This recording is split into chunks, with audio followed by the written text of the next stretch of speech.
Oh, hello everybody and welcome. This is the Yo, Apostate. yo. How's everybody doing? Hope everybody's having a fantastic day. David, what's up, man? How you doing? Yo, what's up? Yo. Hey, didn't you just have a debate? Yep. How did it go? Pretty awesome. The guy gave a totally different response to the Islamic dilemma. And I like it.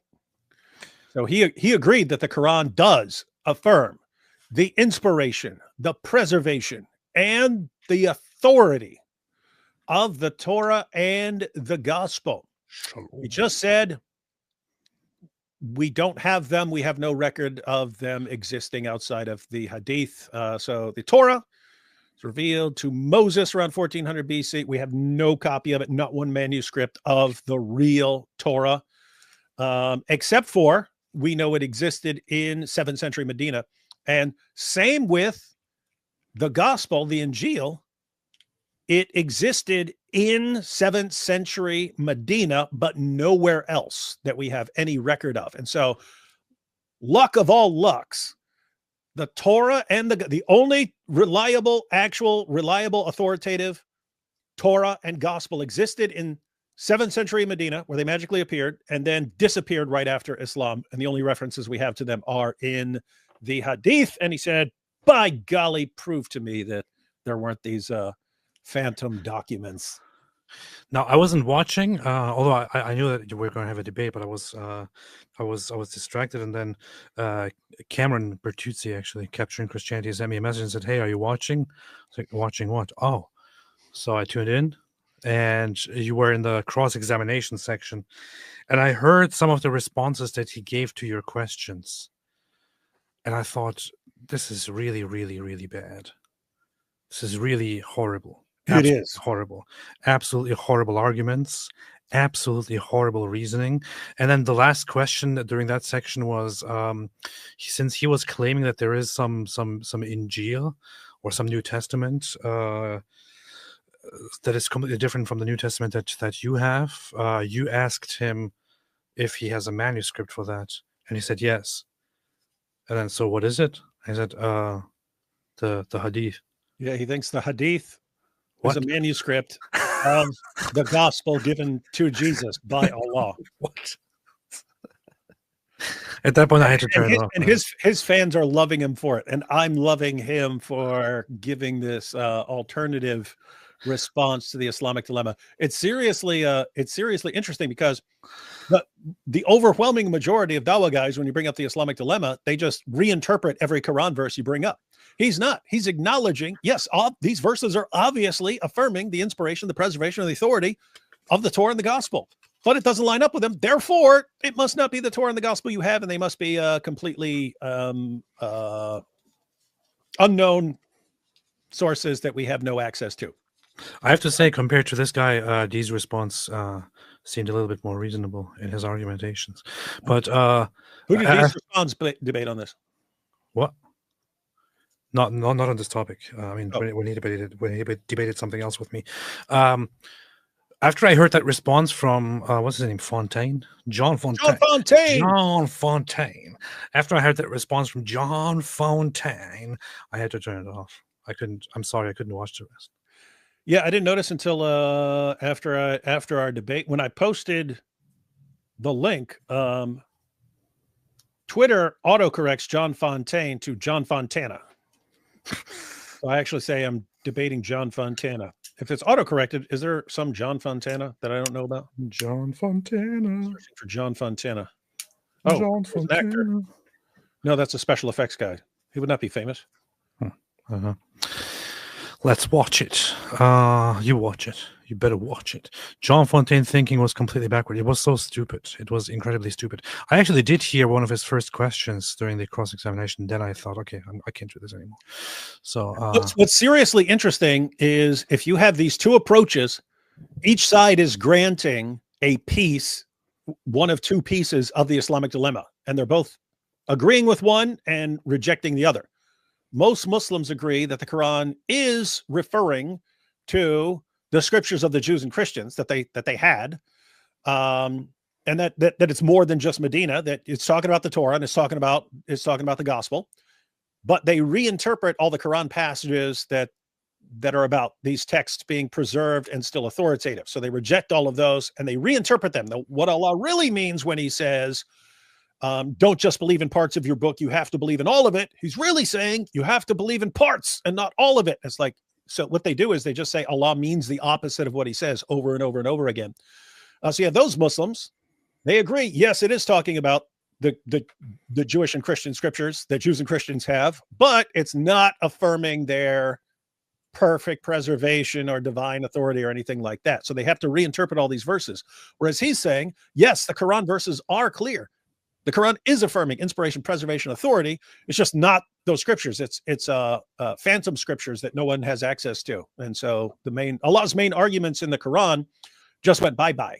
Because his main arguments for why Jews and Christians should believe in Muhammad and the Quran is that the Quran affirms our scriptures, but it's not, according to him. It's affirming other scriptures that we don't have access to. And the other main argument is Muhammad is prophesied in our scriptures, but we don't have this, but it's in scriptures that we don't have. So Allah's two main arguments for why Jews and Christians should believe in Muhammad are all completely bogus. Not according to me, according to John Fontaine, because we don't have the scriptures that Allah is using to confirm Islam.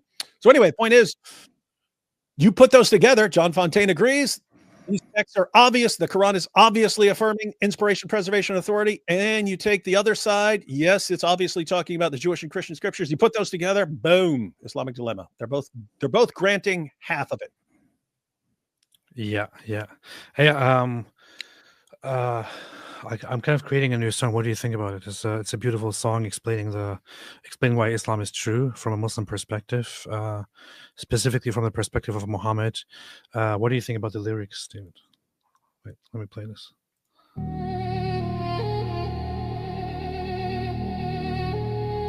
Salam alaikum,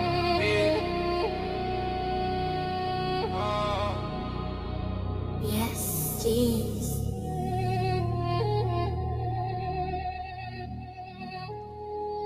Demons trust.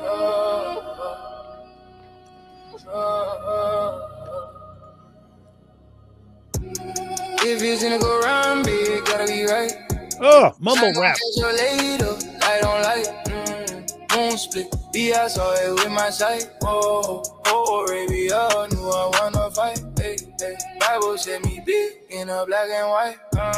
Prophet for two, check the vibe facts. If you doubt it, look at the sky. Sun go west, Islam don't lie. Where the Quran got rhymes so neat. Can't no man write words so sweet. Nah, if I would let it how I got it. What do you think? Beautiful lyrics, right? Pretty much torture.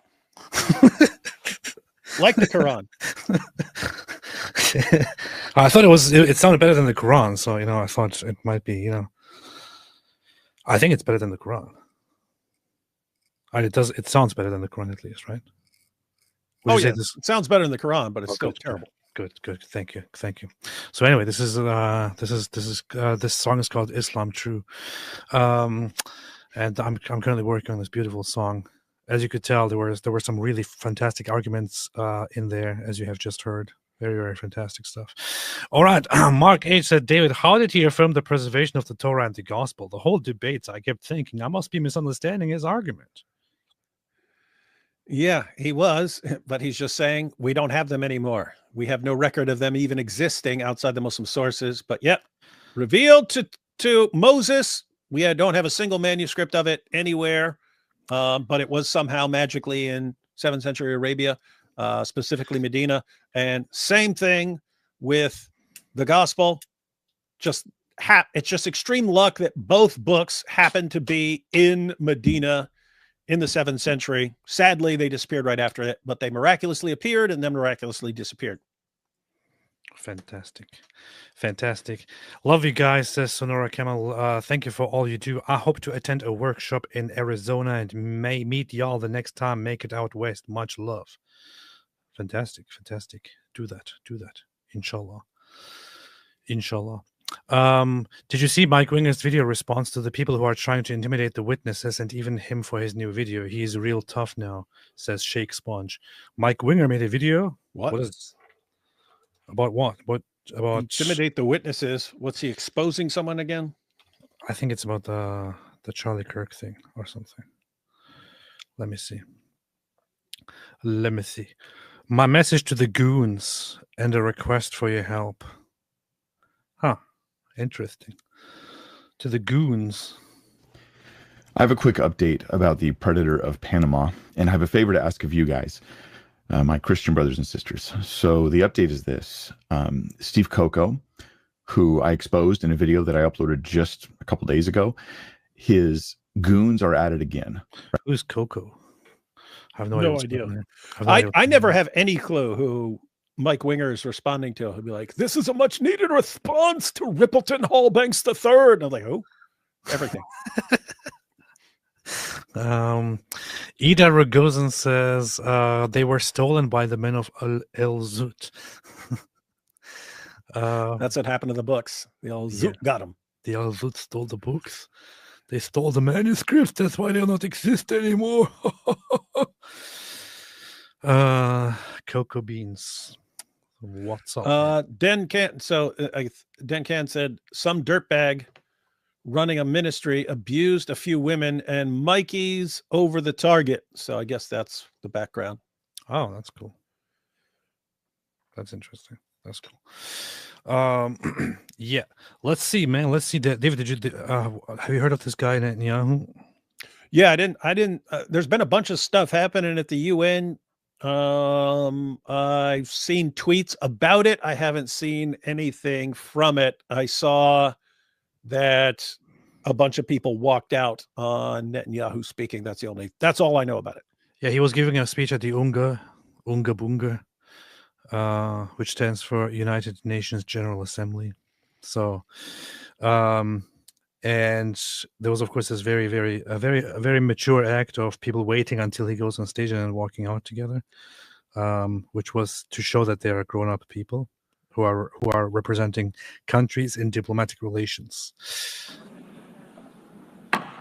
Item 8, entitled General Debate.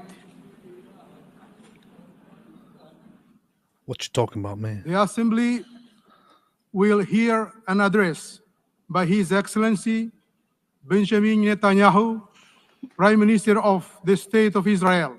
You said His I Excellency? What request did you protocol say?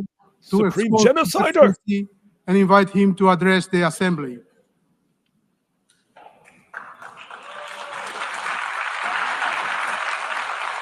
Thunderous applause from every country. So as you can see, all the nations are applauding Benjamin Netanyahu. Those were all Muslim nations that were cheering. Those were actually all the nations that are in the room were applauding. As you can see, they're all applauding him here in the front and in the back. So very, very, very, very cool. Hello, everyone. And you have some hijabis walking out. You're not supposed to be there to begin with. Go home and cook something for your husband or something. I don't know. What are you doing there? Please, order in the hall.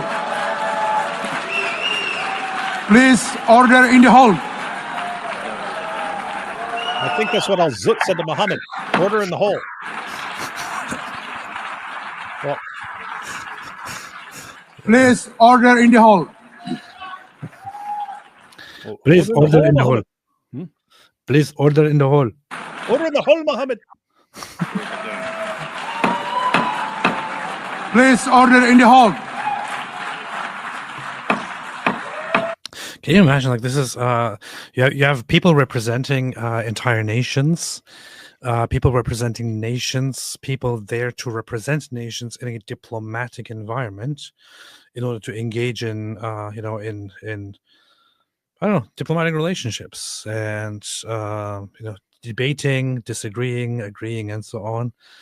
And then these adults, these grown-ups who are supposed to represent your nations, are like, I have a brilliant idea. I'm going to walk out just when he's on stage. I am going to walk out. Look at me. I'm going to be on camera walking out. Let's all walk out together. That will show him. That will show him. It's awesome. It's so cool. Hey, you know what would have been funny? Cool. Hey, you know what would have been funny? What? If BB just gets up to the mic and he just goes, Well then, bye. That'd have been based. It would be. It would be. But he's just standing there.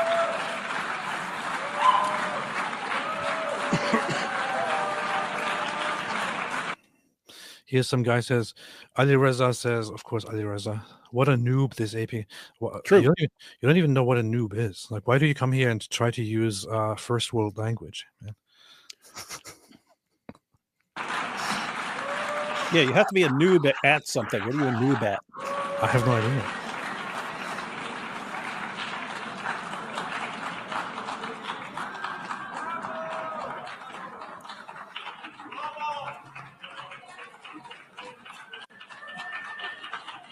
Come on, say it. Bye. Please order in the hall and please be seated. Bye. Or it'd be super based if he said, started off with too much cargo, so we got rid of Benedict Arnold's.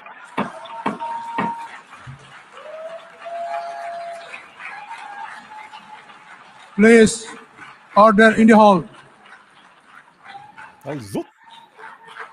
We don't want to listen to this. Order in Muhammad's hall. Mr. President, the families of our dear hostages languishing in the dungeons of Gaza. Ladies and gentlemen, last year, I stood at this podium and I showed this map. This map. It shows the curse. What the heck was that? All I heard was. What the hell was that? I don't know. That's why I asked you. I stood at this podium and I showed this map. This map. It shows the curse. And he's just ignoring it. What the hell was that? Was it demon possession or something? And he goes right back to his visual aids. He's got some guy in there going.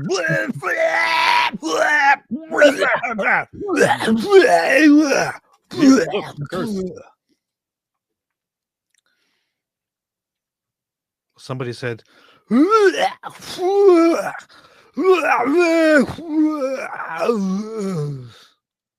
I think that's what he said, right? It's like a slower version of what the Tasmanian devil sounds like. He's like, it's like a slower version of that. Someone possessed by a Momo. Yeah, that's what it was. On terror axis. This map. It shows. What was that?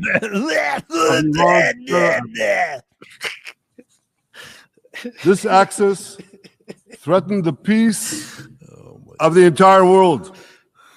It threatened the stability of our region and the very existence of my country, Israel. Iran was rapidly developing a massive nuclear weapons program and a massive ballistic missile program. These were meant not only to destroy Israel, they were meant also to threaten the United States and blackmail nations everywhere. From Gaza, Yahya Sinwar dispatched waves of Hamas terrorists. They stormed into Israel on October 7th and committed acts of unspeakable savagery. That's what they did. From Lebanon, Hassan Nasrallah had launched thousands of missiles and rockets at our cities. Hang on, I have to fix that here for a second. What? Playback speed. Let's see if I play it a little bit faster. Terrorizing our citizens. In Syria, the murderous dictator Assad hosted Iran's forces, tightening a noose of death around our throats. In Yemen, the Houthis launched ballistic missiles at Israel while choking global trade at the mouth of the Red Sea. So what's happened over the past year? We've hammered the Houthis. There was that screaming again. What the hell is going on? Yeah, how did they not get that person out of there, man? Order! Did they just walk over to him and be like, "Hey, just quiet down while the speech is going on"? Order in the hole. While choking global trade at the mouth of the Red Sea. So what's happened over the past year? What is this? We are not barbarians. Hammered the Houthis, including yesterday. Not in the Al-Zut sense. We crushed the bulk of Hamas's terror machine. Not like Al-Zut crush We Muhammad. crippled Hezbollah, taking out most of its leaders and much of its weapons arsenal. You remember those people? And their balls. Don't forget their balls. We paged Hezbollah. And believe I did not expect him to.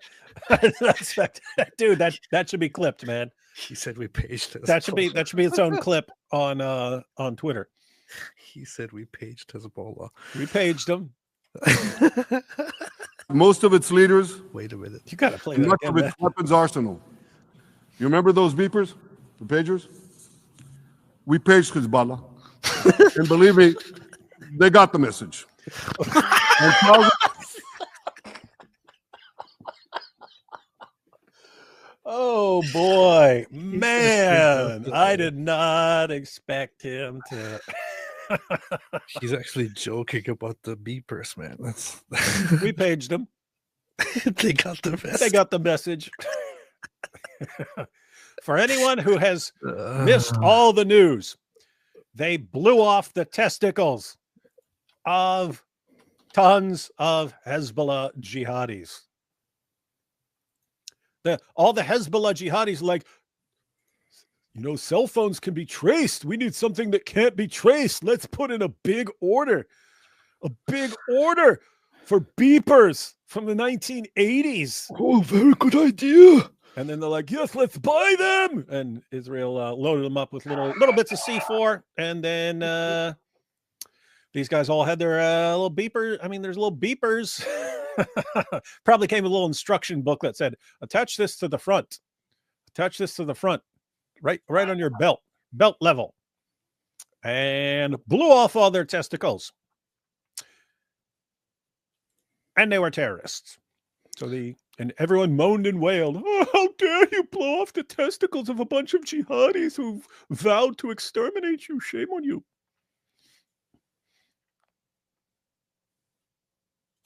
Okay, I was looking for a different version of this, but can't find one. of terrorists. Thousands of terrorists What are you doing? Replay that so we can see it in the context of the cheering. dropped. Hey, why are they cheering on killing people, man? What is this? They got the message. And thousands of terrorists. You remember those beepers? The pagers? We paged Hezbollah. And believe me, they got the message. And thousands of terrorists. See, look, the whole world is cheering. Dropped to the ground. We destroyed Assad's armaments in Syria. We deterred Iran's Shiite militias in Iraq. And most importantly, and above anything else that I could say to you or that we did in this past year, in this past decade, we devastated Iran's atomic weapons and ballistic missiles programs.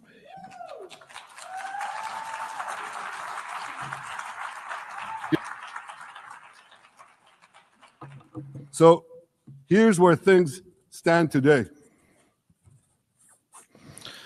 I saw this part. This was kind of super based. I'm guessing he's going to point out that the curse has been significantly reduced as The Houthi the leadership testicles have. in Yemen, gone. Yahya Sinwar in Gaza, gone. Hassan Nasrallah in Lebanon, gone. The Assad regime in Syria, gone. Those militias in Iraq, well, they're still deterred. And their leaders, if they attack Israel, will also be gone.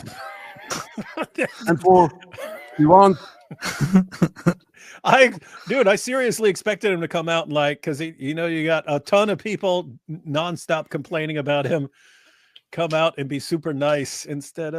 If they screw with us, they'll be gone, just like everyone else who screws with us. Dang. Military commanders and his top atomic bomb scientists, well, they're gone too.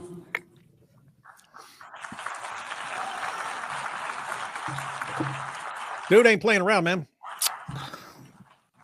Israel's 12-day war with Iran, which He said no regrets. I renamed Operation Rising Lion, that's from the Bible. This 12-day war will go down in the annals of military history. But not like The old Zut went down in the annals of Muhammad's.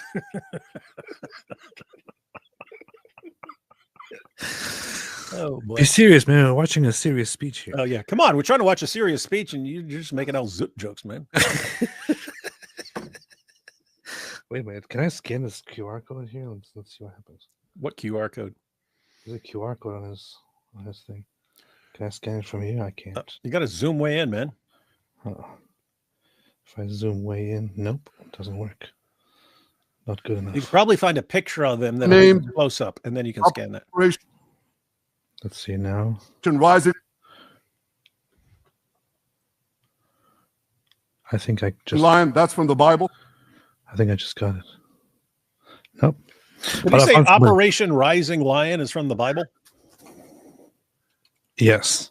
Right there in Isaiah it says we will launch Operation Rising Lion. So I actually I think he explains it later on, but Michael Rappaport actually and some other people shared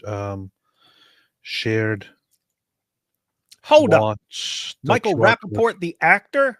Yes. Huh. He actually shared what it is. Michael Rappaport, the actor, who is following me. Oh. See, actors are following me. He's following me too. Oh, Just because we went to his bar mitzvah. What's BB wearing? What is this QR code? Now here it is. You can scan it right here. In fact, I could probably try scanning it here Do it. from my Do it. from my phone. But the Do thing it. is, I don't have my phone. Do it.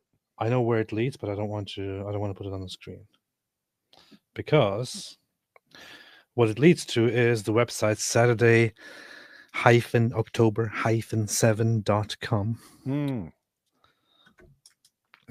a website that is directly full of extremely graphic footage from October 7. I still have never gone to that site. This website contains extremely difficult to watch content from terrible do not say massacre carried out by Hamas on the 7th of October. I'm not going to enter it, but this is basically where it leads to. So he actually put that So you're the opposite of all. he actually put that on here and went to the United Nations General Assembly with that to show everyone what Hamas did. You mean the Hamas freedom fighters? Yes. 12-day war will go down in the annals of military history. Like more. Our daring pilots neutralized Iran's missile defenses and took control. Muhammad had no missile Iran. defenses. And you saw this.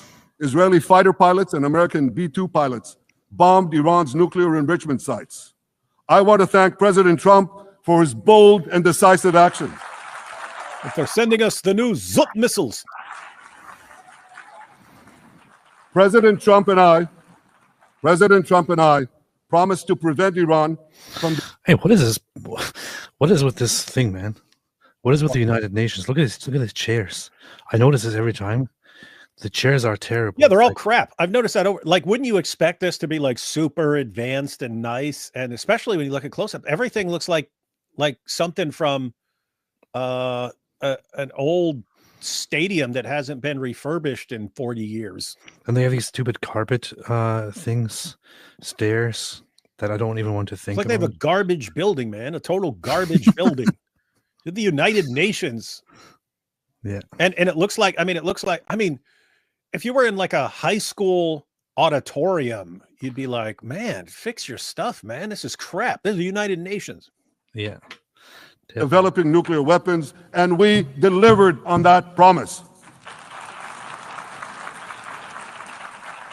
Yeah, I have to We say, removed an existential threat to Iran, to Israel. seems like rather. he means what he says when he speaks. He seems like Like, I would take him seriously if he says he's going to do something. Yeah, not too Mortal threat to the civilized world. We lifted a dark cloud that could have claimed millions and millions of lives. But, ladies and gentlemen, we must remain vigilant. We must remain absolutely clear-minded and vigilant. We must not allow Iran to rebuild its military nuclear capacities. Iran's stockpiles of enriched uranium, these stockpiles must be eliminated. And tomorrow, UN Security Council sanctions on Iran must be snapped back. powerful. Thanks to the resolve of our people, the courage of our soldiers, and the bold decisions we took, Israel rebounded from its darkest day to deliver one of the most stunning military comebacks in history. Don't call it a comeback. But we're not done yet. The final elements, the final remnants of Hamas are holed up in Gaza City. They vow to repeat the atrocities of October 7th again and again and again, no matter how diminished their forces. That is why Israel must finish the job. That is why we want to do so as fast as possible.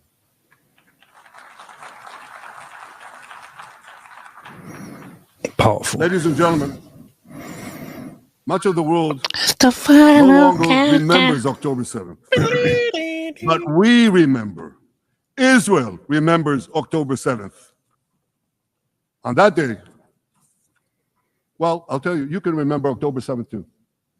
You see this large pin here? It's a QR code. What I ask you to do is hold up your phone, zoom in, and you too will see why we fight and why we must win. It's all in here. On October 7th, Hamas carried out the worst attack on Jews since the Holocaust. They slaughtered. It is really incredible. On October 7th, after October 7th, in the aftermath of October 7th, in the first weeks and the first months, it was all very fresh, and we talked about it very frequently. We showed some of the footage. In the meantime, more stuff has been shared with the public that people had not seen at that point. Some really, really absolutely horrible stuff. At that point, we were talking about what kind of horrible things were done by Hamas and their fellow Palestinians on that day, and how horrible it is, and how this simply requires that you fight them. It is kind of being forgotten, in a way. I don't know. What do you think, David? Of course, you find this very funny. No, I glanced over at Valentina Gomez's post. What's she posting? She responded to Mehdi Hassan again. Who complained about her? He complained about her, and then she responded. Yeah, that's what happens. That's what happens. 1,200 innocent people, including over 40 Americans and foreign nationals from dozens of countries represented here. They beheaded men. They raped women. They burnt babies alive. They burnt babies alive in front of their parents. What monsters. And these monsters took more than 250 people hostage. And those included Holocaust survivors, grandmothers and their grandchildren. Who takes hostage grandmothers and grandchildren? Hamas does. So far, we've brought home 207 of these hostages, but 48 still remain in the dungeons of Gaza. 20 of them are alive, starved, tortured, deprived of any daylight, deprived of humanity. These are the names of the 20 living hostages. Matan Angrist, Gali and Zerv Berman, brothers, Elkanah Buchbot, Rom Braslavsky, Nimrod Cohen, Ariel and David Cunyo, another pair of brothers, Guy Gilboa Dalal, Eviatar David, you saw the picture of Eviatar. Why would the dork be yelling at that? Like, I understand if you just, hey, I don't like Netanyahu, I will yell stuff. I get that. I totally get that. But when he's reading out the names of hostages and you start, And why is some guy who makes animal noises like that still allowed to be in there for the third time now? Another pair of brothers, Guy Gilboa Dalal, Eviatar David, you saw the picture of. What is he even saying? Like, there's not even a message because nobody knows what he's saying. it sounds like weird, incoherent grunts.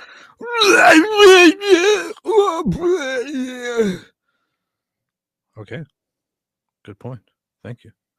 Eviatar David, emaciated, forced to dig his own grave. Maxim Herkin, Eitan Horn, Segev Kalfon, Bar Cooperstein, Omri Meran, Eitan Moore, Yosef Chaim Ochana, Alon Ohel, Avinatam Or, and Matan Tsengaker. Oh, I know what the guy is yelling. I know what he's shouting. What? He's shouting this. Israel is the Jewish state, the greatest state of all. Yeah, someone put, Lowell's put, it's chunk yogurt. Yes, I just saw that.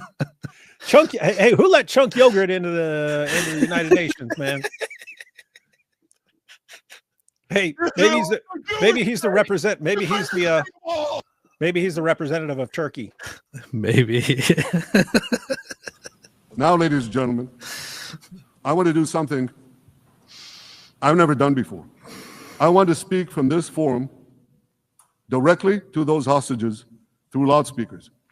I've surrounded Gaza with massive loudspeakers connected to this microphone in the hope that our dear hostages will hear my message. And I'll say it first in Hebrew and then in English. Oh. Achenu hagiburim. Wow. Medaber. You're muted, man. Said, I've surrounded Gaza with speakers connected to this microphone. Wow. That's wow. They're broadcasting it all loudly in Gaza through speakers. That's funny. Hostages will hear my message.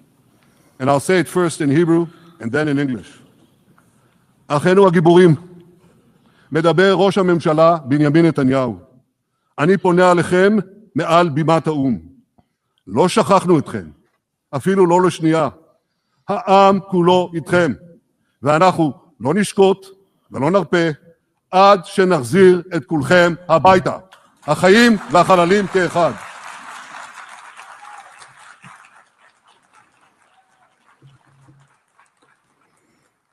Our brave heroes. Hey, I can translate that. This is Prime Minister Netanyahu speaking to you live from the United Nations.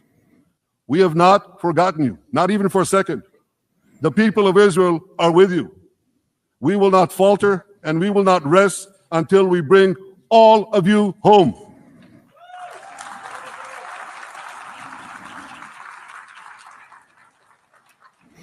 Damn. He kind of watered down the translation. Yeah. The actual translation is, I don't know who you are. I don't know what you want. If you're looking for ransom, I can tell you I don't have money. But what I do have are a very particular set of skills. Skills I've acquired over a very long career. Skills that make me a nightmare for people like you. If you let my people go now, that'll be the end of it. I will not look for you. I will not pursue you. But if you don't, I will look for you. I will find you. And I will kill you. You know what's funny? You're the first person that I know of who actually memorized the entire thing. I didn't. I looked at it off the screen. I've never even seen the movie. I just know it's a famous, I know it's a famous clip. All right. Well, okay. I should. You shouldn't have brought it up because then everyone would have thought I memorized it. That'd have been cool. Ladies and gentlemen, thanks to special efforts by Israeli intelligence, my words are now also being carried. They're streamed live to the cell phones of Gazans. So to the remaining Hamas leaders and to the jailers of our hostages, I now say, lay down your arms. Pretty Let simple. my people go. Free the hostages. All of them. The whole 48. Free the hostages now.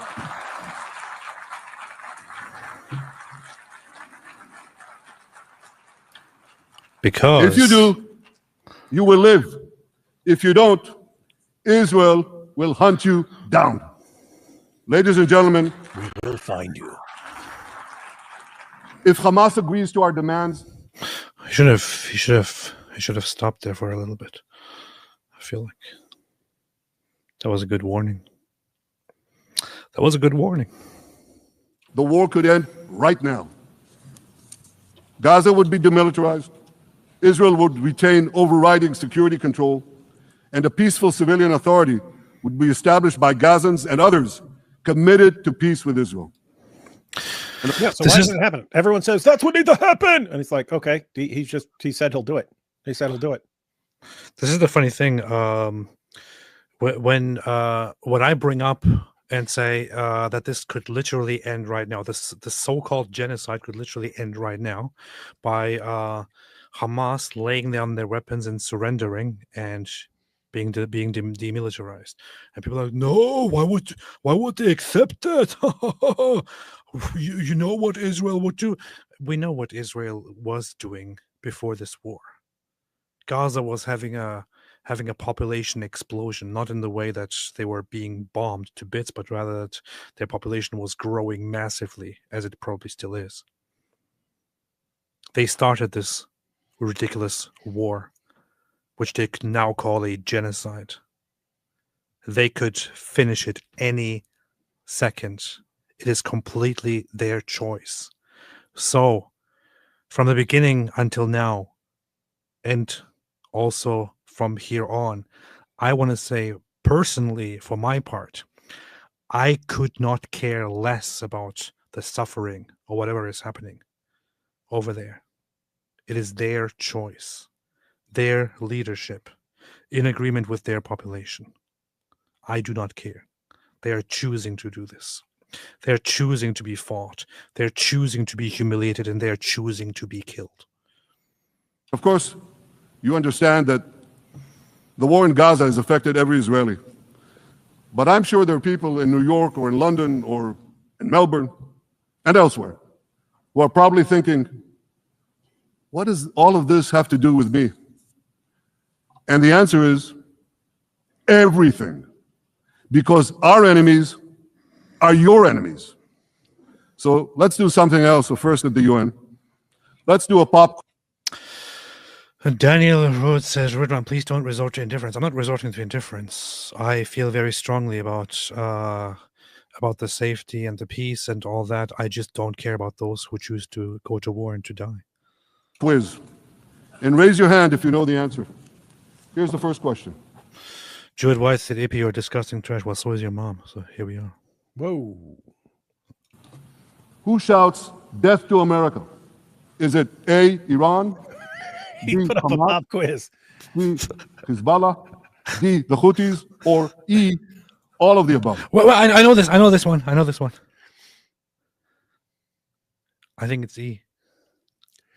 It's pretty interesting. He started off by pointing out how he's crushed all of these people, and we're all, no, why would you bomb all these people and blow their testicles off? You mean all these people shouting death to America? All of the above. Correct. And people answer. Second question. Who has murdered Americans and Europeans in cold blood? Is it A, Al-Qaeda, B, Hamas, C, Hezbollah, D, Iran, or E, all of the above? Look, he didn't add ISIS, because ISIS means Israel Intelligence Service. I'm pretty sure some people have already said that because they're retarded. Correct. It'd be funny if he gave everyone like a report card afterward. Yeah. Give them a grade. Okay. Y'all pass. So here's the point I wanted to make.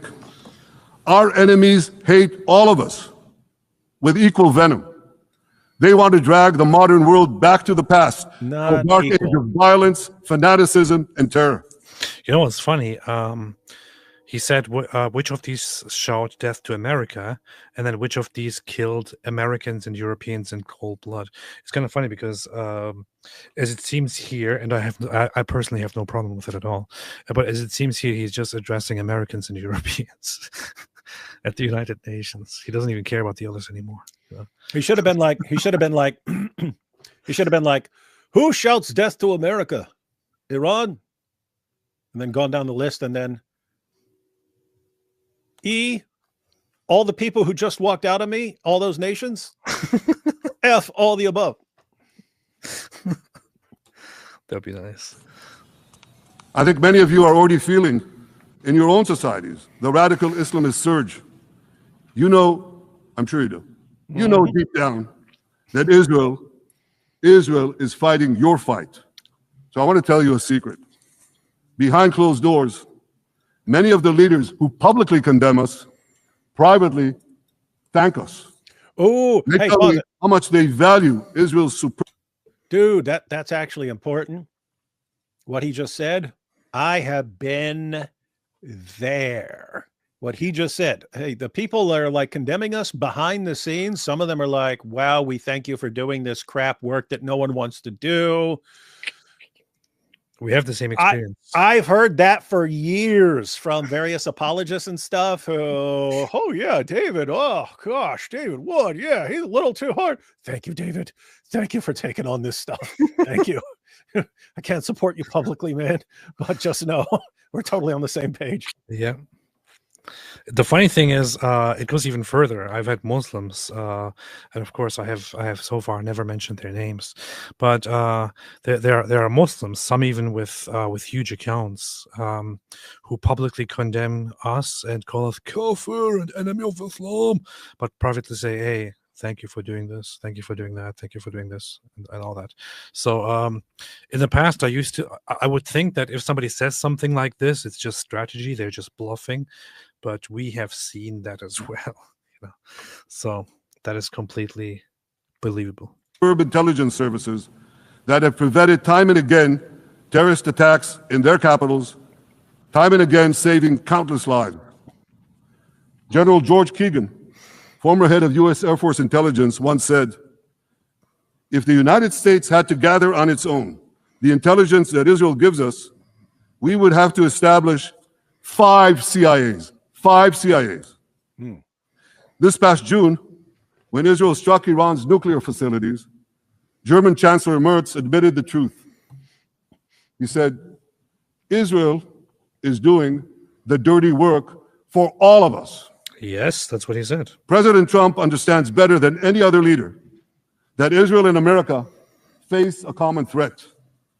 He showed the world that when Iran and its proxies murder Americans, take Americans hostage, shout death to America, burn American flags, and try to assassinate the President of the United States,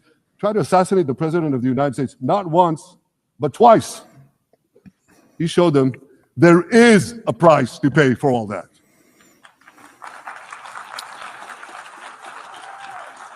Isn't it kind of messed up? I kind of feel like the West is, in general, even America, is quite different from how Western nations were in the past. I feel like if a nation centuries ago made multiple attempts to assassinate the head of your Western nation, I feel like this Western nation would go over there and crush them. Not just deal some damage to them, but actually crush them. If in the past an Islamic nation attempted to take out the king or the leader of a Western nation, not once but twice, they would pay a very heavy penalty for that. Iran actually tried to do it several times to Donald Trump, and Donald Trump and America still only limited the response to carrying out precision strikes against nuclear facilities. That's it. No, I mean, think about it. Like, you don't have to go back too far. We were so ticked off after 9/11. We're like, hey, we even think there's one guy hiding in a cave in your country. We are invading the entire country. for one terror. If one terrorist who's responsible for this is hiding in your country, we are invading and taking over your country. That was not too long ago. And with Israel, it's okay. There are thousands and thousands of terrorists on the other side of that fence, and they have a bunch of our hostages. What are we allowed to do? All you're allowed to do is surrender and be exterminated. That is true. That is true. That is true. That is true. Zachary Gelpi said, "You mean Franz Ferdinand? There will be Franz Ferdinand with a Z, but yes, something like that." And that caused, it didn't really cause, but it led to a whole world war. It would be kind of nice if an assassination attempt on Donald Trump would also lead to a whole world war. That would be nice. I'm kind of bored of the whole talking about World War III and all that. Why can't we just do it? I'm tired of this, man. I'm getting really bored.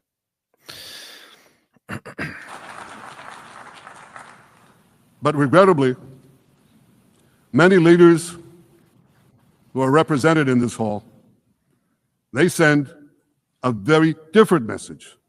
Sure, in the days immediately following October 7th, many of them supported Israel. But that support quickly evaporated when Israel did what any self-respecting nation would do in the wake of such a savage attack. We fought back. Now just imagine, just sit back for a second and imagine an attack against America proportioned to the attack against Israel on October 7th. Imagine a regime, a terror regime, dispatching thousands of terrorists to invade the United States. They massacre 40,000 Americans. They take 10,000 Americans hostage. What do you think America would do? You think America would leave that regime standing? I do You not. don't think that. No way, not a chance. We do The not. United States would wipe out that terror regime and ensure that such savagery would never threaten America again. This is precisely what Israel is doing in Gaza. We're wiping out the terror regime of Hamas and ensuring that this savagery will never threaten Israel again. That's what we are doing. That's what any self-respecting government would do.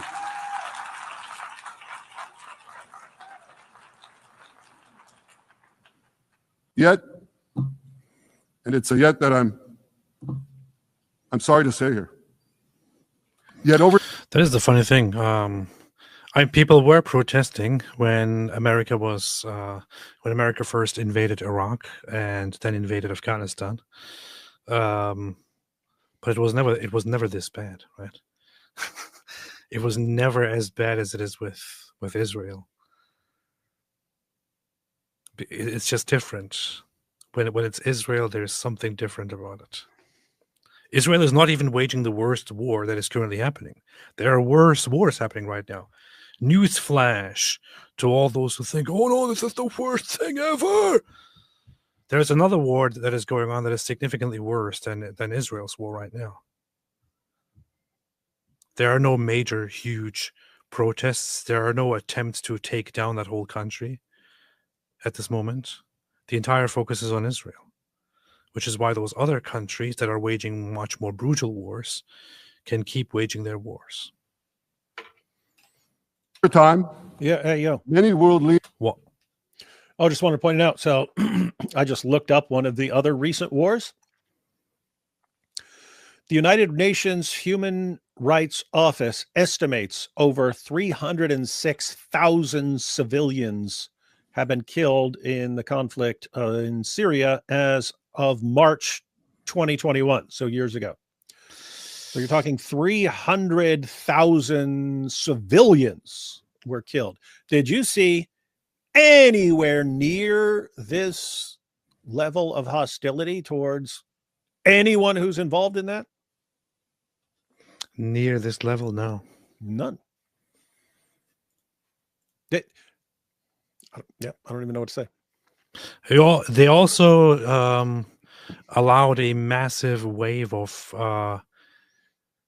refugees as a result of that war to go into Europe. For some reason, nobody wants to have Gazan refugees. I don't know why. Except what is it? France? I think France wants them. Yeah. France is like, we'll take them. Incredible. Incredible. Leaders buckled. They buckled under the pressure of a biased media, radical Islamist constituencies, and anti-Semitic mobs. There's a familiar saying. He said radical Islamist. How could you say that? When the going gets tough, the tough get going. Well, did he say when the goyim get tough? What? He said when the goyim get tough, we put them in their place. Say we are the chosen people, not you. What?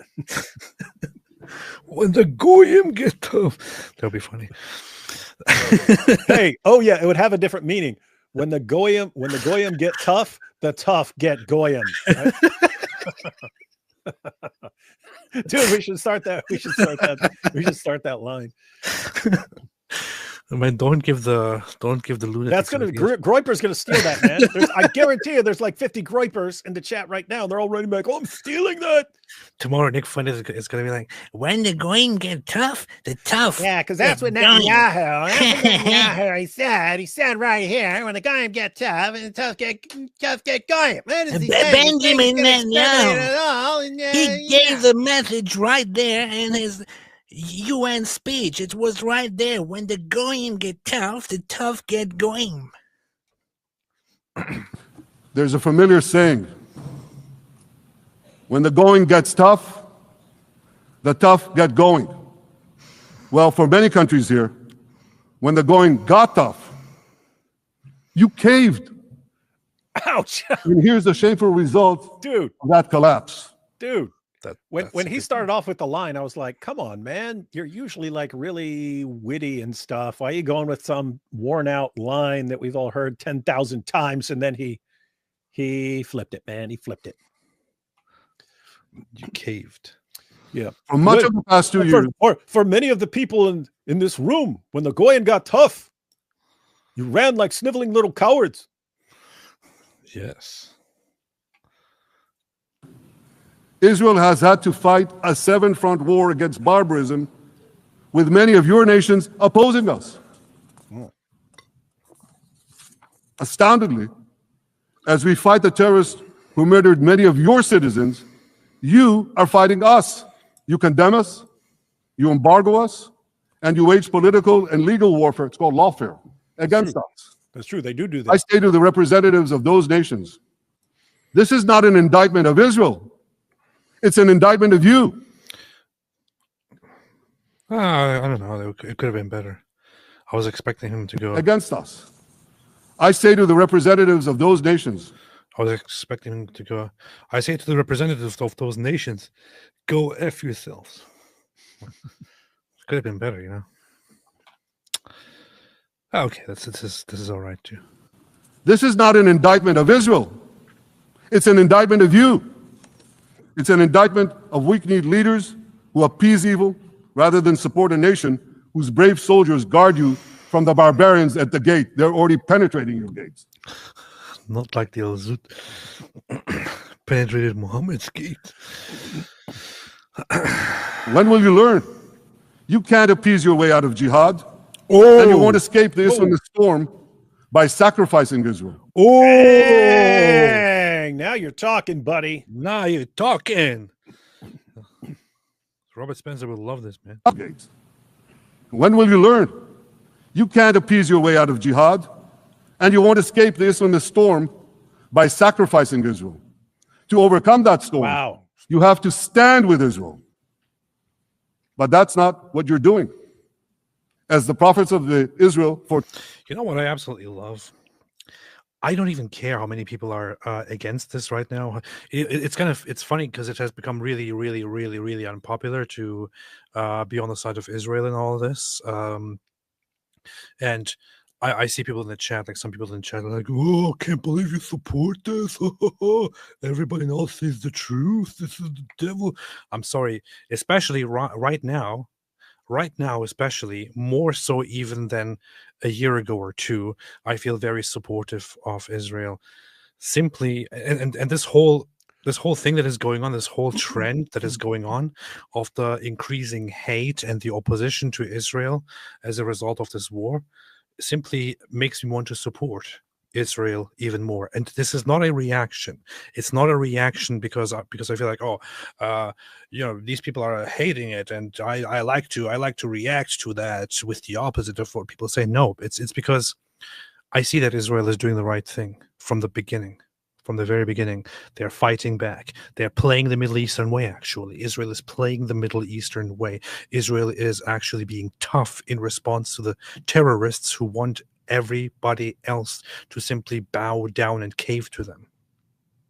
The Islamists want everyone to bow down and cave to them. They want to treat Israel the way they treat British people. Of course, British people kind of take it nowadays. Muslims can come to the United Kingdom and can talk all kinds of trash about the king or the queen and about the British flag, and can rape your children, and they can be protected. But when you speak against them, you go to jail, and you get fined for being offensive, for being racist, for being Islamophobic. They are playing that game, and they want to play that game with Israel too. They want to attack Israel. They want to rape. They want to kill. They want to burn things down, and they do not want to be fought against as a result. When they are fought against, which Israel does, which Europeans do not do, they start crying. And the Western world has become so blinded that they like to simply believe them when they are crying. Israel doesn't believe them. Israel knows their language and plays their game against them and crushes them at their own game. Israel defeats them and crushes them at their own game, and I love every second of it. I love every second of it, and I support Israel in this even more. And I love that he comes here to the General Assembly of the United Nations. He comes here and he shows no sign at all of weakness, no sign at all of regret, no sign at all of caving in, and says, we are doing what needs to be done, and you are either with us or not. Your people are stupid. I love it. And people don't realize, because people hear the, we're fighting your enemies for you. And they're thinking, okay, Iran's a long way away. What are they actually doing? It's true in a much bigger sense than that. Namely, you had the collapse of the caliphate. You had, Islam had a caliphate for centuries. And then the caliphate, the Ottoman Empire, lost World War I. And then the caliphate collapsed. Guess what? They really, really wanted their caliphate back, but the land was broken up. A tiny little piece of that was given to Jews to control. Tiny little piece. And the obsession since then has been, if we're going to have a restored caliphate, we kind of have to deal with Israel first, because we have no business thinking we're going to have this caliphate taking over the world if we can't deal with this one little country. It's become an obsession. It doesn't matter what we have to do. It doesn't matter if we have to sacrifice our entire population to get these guys. We absolutely have to get them, and then we'll know that Allah's on our side, and we can get our caliphate back, and we can go ahead and conquer the world. And AP, you've got the clips. I mean, there's the clip of the Hamas guy saying that. Here's what we have to do. First, we have to defeat these guys. Then, boom, reestablish the caliphate. Guess what?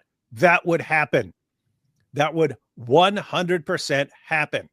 If these guys all somehow managed to defeat Israel, you are, within months, going to get the reestablishment of the Islamic caliphate. Yes. And the only difference is, Muslims have to obey their caliph. The only difference between previous caliphates and this caliphate is now you have millions and millions of Muslims who would be religiously obligated to obey the orders of the caliph living in Western nations. We already saw it. I mean, ISIS tried to restore it. Most Muslims didn't even believe them, right? You're not the guys, man. You're not the guys. You're not the real caliphate. But you still had, when ISIS would say, go out and kill a bunch of people, you'd have a bunch of people obeying. That's like a little fake caliphate that people didn't believe in. A real genuine caliphate calling for a war against the world, you're talking about epic bloodbath on a global scale. And the one thing that's preventing that from happening is they're focused on Israel and taking out Israel as the stepping stone. Yes. Athena Gate, this is just fear mongering, you said, and you also said Muslims are not even united like that. Here is the thing. Yes, Muslims are not united like that, just like Christians are not. Yes, Muslims are currently not united like that. That's the problem. Muslims want to change that. Mm-hmm. Hamas wants to change that. Yep. It has been part of their mission, of their stated mission, which they have repeatedly said again and again and again, that if they can defeat Israel and can take Jerusalem, it would be the beginning, the re-establishment of the caliphate. That is the perspective of Hamas. That is what they said to their own people again and again and again. And it's not very far-fetched. And I wouldn't want to leave it up to chance, you know. I wouldn't want to, you know, let it come down to it and be like, yeah, it's not going to happen anyway, whatever. No, they openly say that is their goal, that they want to take Jerusalem and want to from there re-establish the caliphate. If that is their plan, and the plan thereby entails establishing the caliphate from Jerusalem as a sign for all Muslims and gathering the Muslim nations together and once again starting the conquests, if they state that that is their goal, I don't care if it's actually going to happen or not. I would rather want them dead. And guys, I don't know if you realize how big having a caliphate is in Islam and how traumatic it is for them not to have a caliphate, and yet you have tons of division right now. Look at when they get united. Look at what unites the ummah. Look on campuses. Look at the protests. What unites them is wiping out these guys. If they actually succeeded at any point, they would be so thrilled and excited. Yeah, you're not going to have every Muslim on board. Guess what? You never had any Muslim on board. You still had a caliphate.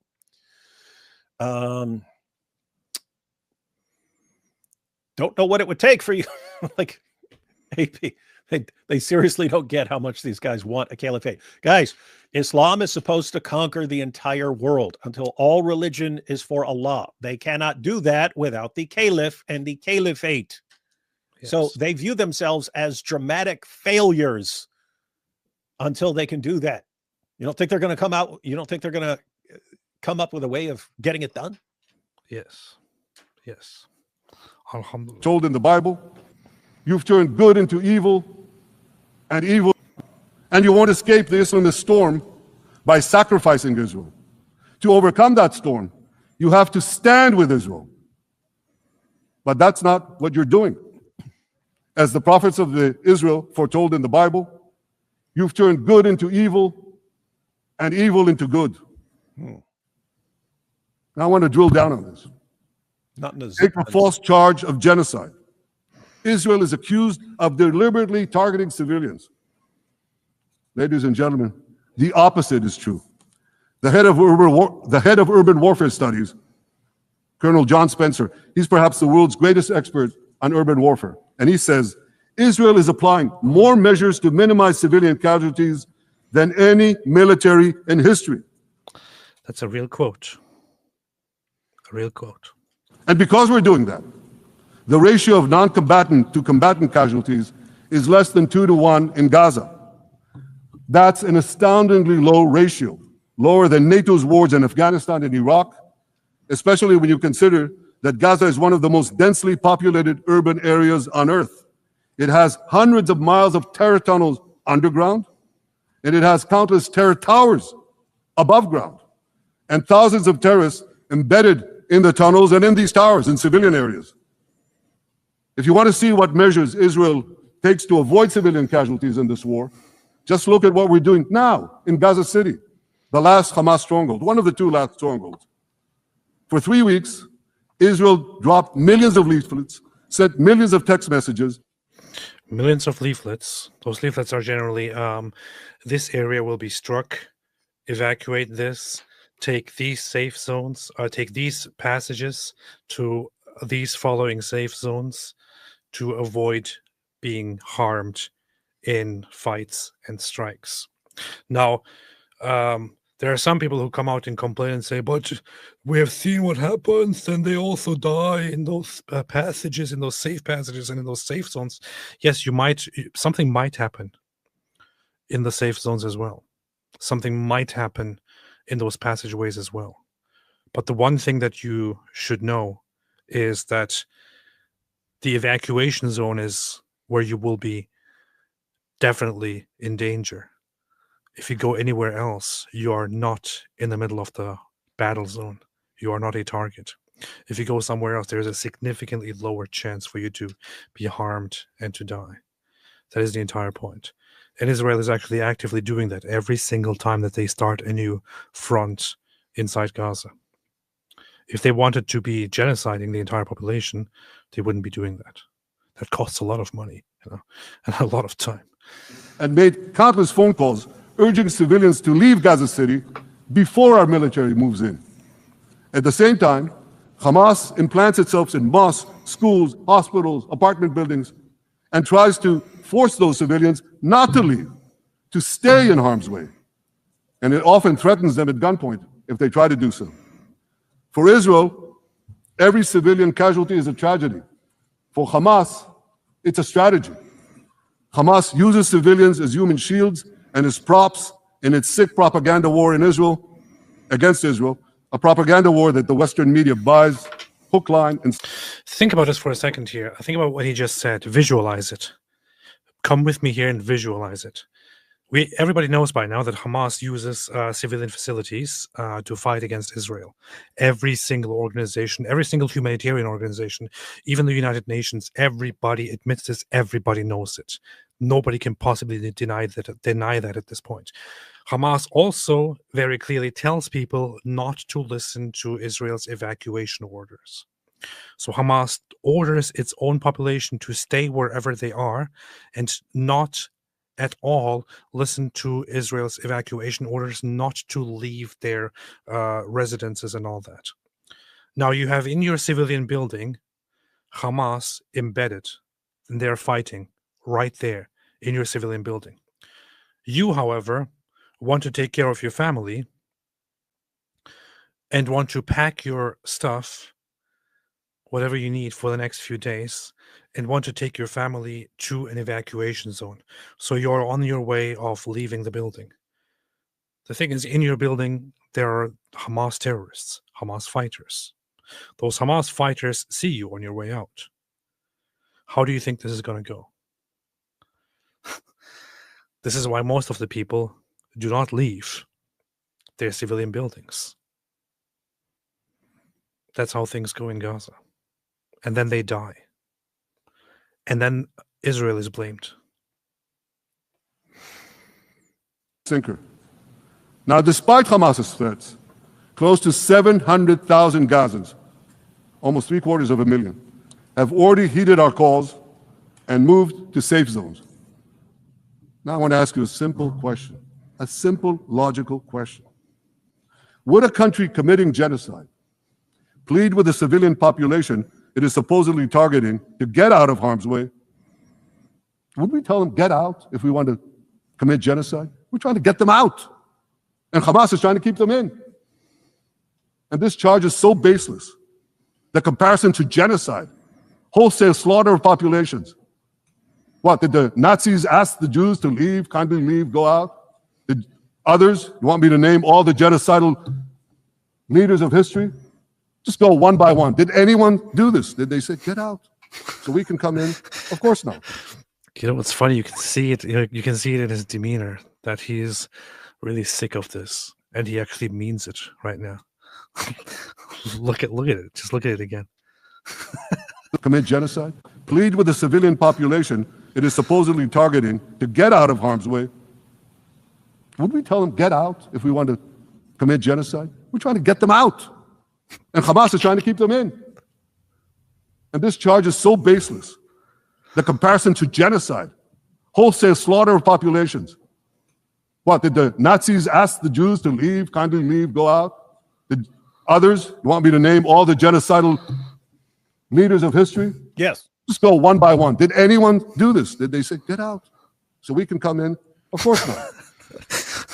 You see how he's really sick of it, right? Man. So the truth has been turned on its head.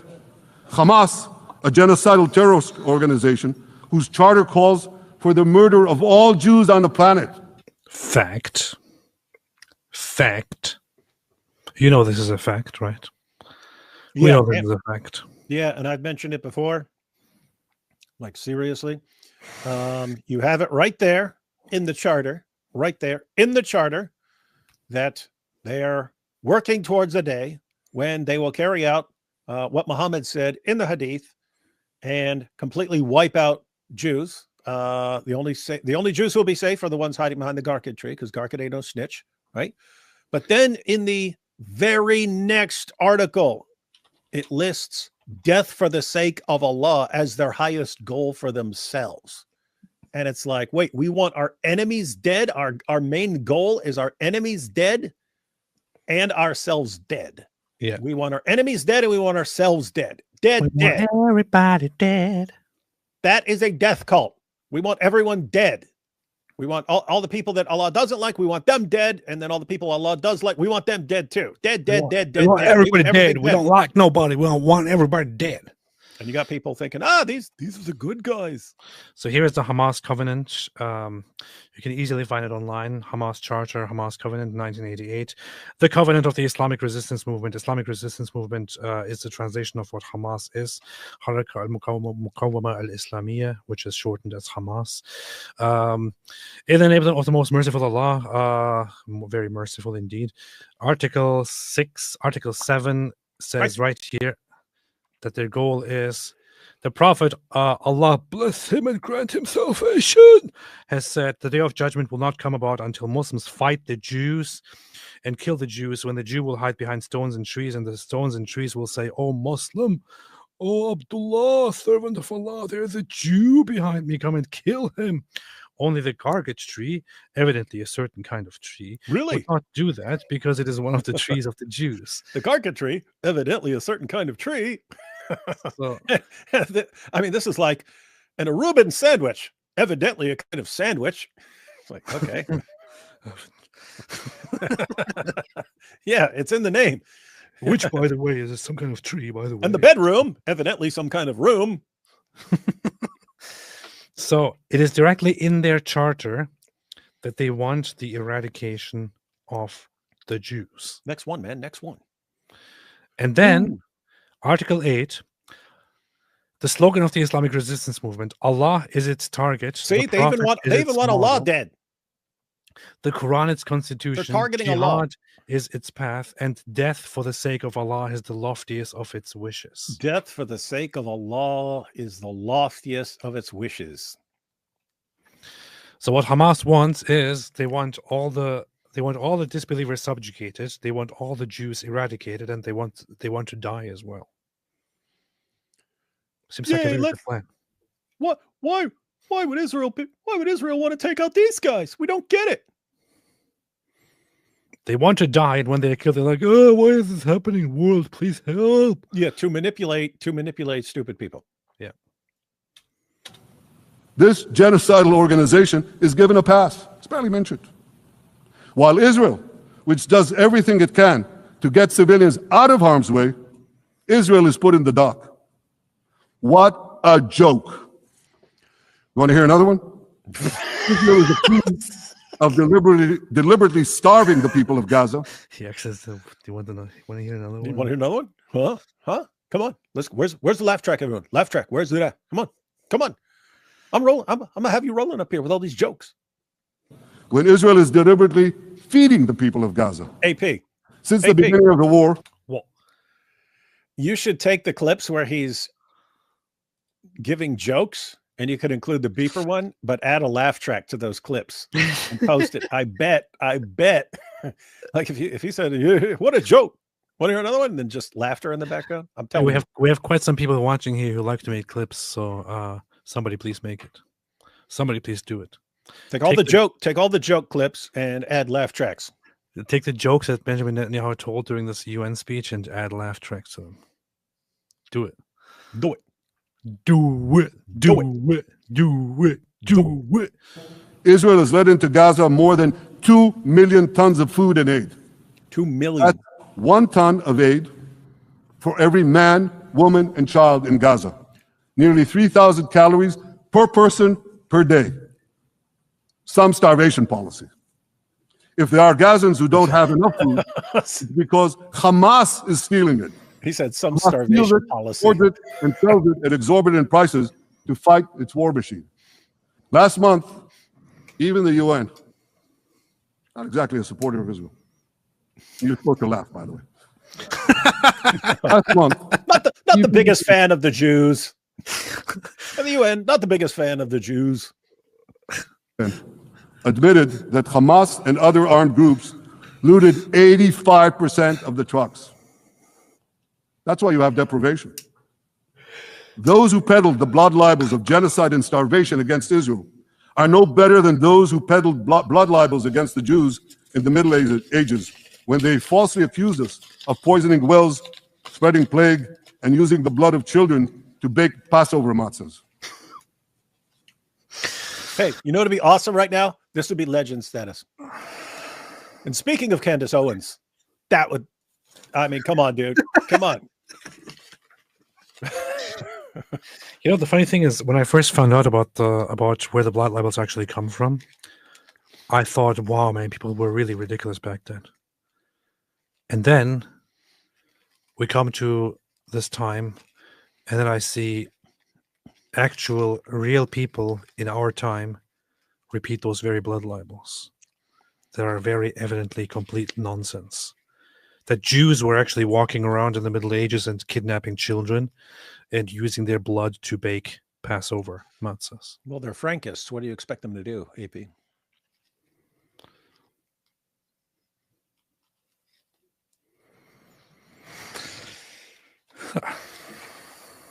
Anti-Semitism dies hard.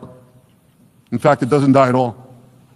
It just keeps coming back with its libelous lies, refurbished, regurgitated over and over again. And I want to tell you something else. These anti-Semitic lies, they have consequences. In recent months, Jews have been assaulted in Somebody blew their nose there. I heard it. And that gives me the hint that I need to read some super chats. Praise Yah says, so Allah in his eternal word asks Christians and Jews to stand upon and judge by a book they don't have. Has Fontaine's been zootified or raptured? That's apparently their new favorite argument. And by golly, I hope they run with that for a while. I would just love for it to become popular to argue that Allah is indeed affirming the inspiration, preservation, and authority of these scriptures. Even if you want to just make up a phantom document, it is good not to be reinterpreting Allah on that.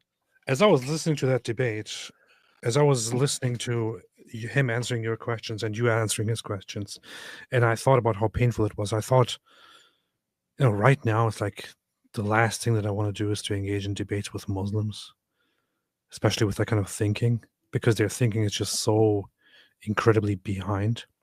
And not in a zoot sense. Yeah.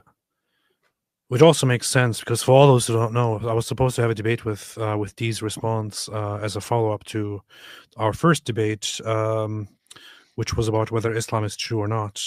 And I felt very exhausted by that debate already. But I was supposed to have that debate soon, and I just messaged James the other day and said, hey, you know what? I want to indefinitely cancel that debate and get back to it at some other time, because I really don't want to do that kind of stuff right now. I really don't care about Muslims and debates right now. Right. And he was like, okay, yeah, fine, let's do that. Oh, so that's what I did. I'm sure. Wait, who'd you say it was? It was Dee's? Dee's response, yeah. Yeah, I'm sure Dee's is, he's running from me. But I'll say, one, you got to do the debate eventually. Yeah. But yeah, perfectly reasonable. I mean, especially right after Charlie Kirk gets killed, and you see, I don't know what Dees said, but you just and Dees was actually he was gleeing over Charlie Kirk being killed. Oh yeah. Completely reasonable to say, you know what? I just don't want to deal with you guys right now. I don't want to deal with you guys. Perfectly Here's the reasonable. thing. I wanted to go into that second debate, which was supposed to be about Jesus, in a significantly better way, right? But with that, this would not be a good time for that, man. With that, I really don't want to go into that debate. I really, really do not want to go into that debate. And I think it will be better for everyone involved, including the debaters and the viewers and the moderators, that we don't do that debate right now. Yeah, you need to need to wait a bit. I'd say probably sometime and second quarter next year, maybe. Yeah. So I did see him say, "Oh, Apostate Prophet canceled debate. He's running." In all honesty, I do not care what he says. I don't care what the Muslims say right now. I don't care if they declare victory. I don't care if they say this shows that Islam is true. I do not care at all about debates right now. So, especially not with such people. That's that. Reziel Whimsical Skedaddler. The amount of Muslim bots in the comment section for Dawood's debate with John all saying identical things is insane and funny. Oh yeah, I heard. So they went live afterwards, and apparently they were saying, "Yes, flood the comment section, flood it." But it was like, yeah, it was multiple accounts like saying the exact same thing over and over and over again. They've noticed that in their recent debates, the comment section is just you Muslims lost, and so they're trying to fix that. We'll see if it actually works.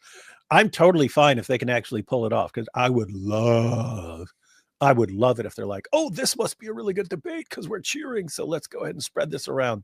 Oh my goodness, these are awesome times. Fantastic.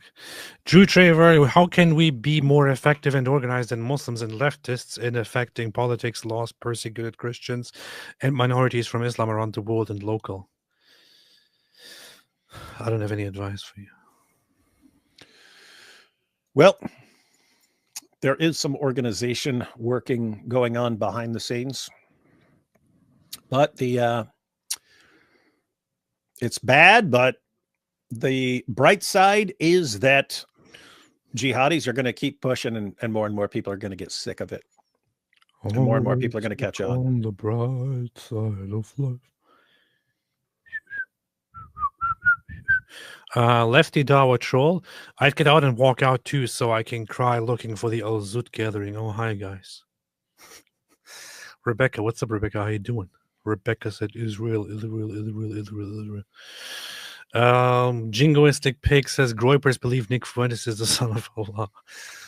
Shake Sponge, I saw a news headline that said Benjamin Netanyahu is shook by a large walkout, but he seemed fine the whole time. Did he seem shook right here? He seemed like shook one. Benjamin Netanyahu trembling after large walkout. Shook ones. The Samurai Hobbit. Is Taz the ambassador from Australia? Yes, he is. Oh, I think that's about the in the background. Yes. How come Candace can say Israel, but says Israel? Israeli, but says Israel. But she says Israeli? I don't know. I haven't heard that. All I know is that she just says Israel. Israel. Okay. And my sources say, okay. James K. Guy, David Wood plus AP Dwop. Maybe the 50s doo-wop song intro. Yeah, let's do that. Satiric Talk. Do you know why it's even funny? Is because both BB and Trump just came in there and listed off all the things I've achieved while all the other people have done nothing, while they have been shown to be incompetent terrorists. Powerful. I agree with that. That was the sentiment. Hi, Bars Barbecue. He needs some medicine. Love you guys. He does. Ashman, he slipped and said Nasser. Who's he about to? I know he was having difficulty saying Hassan Nasrallah. Then again, he's been dead for a while, so it's hard to remember his name. Andrew Stubblefield. I click on David and AP's live stream and immediately hear something along the lines of Al Zut. I'll zut you down to the annals. Rick Newton, Al-Zud were the first proctologists and tunnel builders. Momo was the first to say fire in the hole. Hindsight 2020, no Iron Dome for Momo. Ida Rogozin, I think I already know you so well, guys, that I'm laughing even before you say anything or laugh about some stuff sounding like the other stuff. I know, that's how it works. We're glad to have you here. Not David, but I'm glad. Praise Yah said, God bless you both. David, I have a friend who isn't capable of feeling empathy and struggles to function socially. How can I help and also share the gospel with her? Not in a way the Al-Zud shared Mo.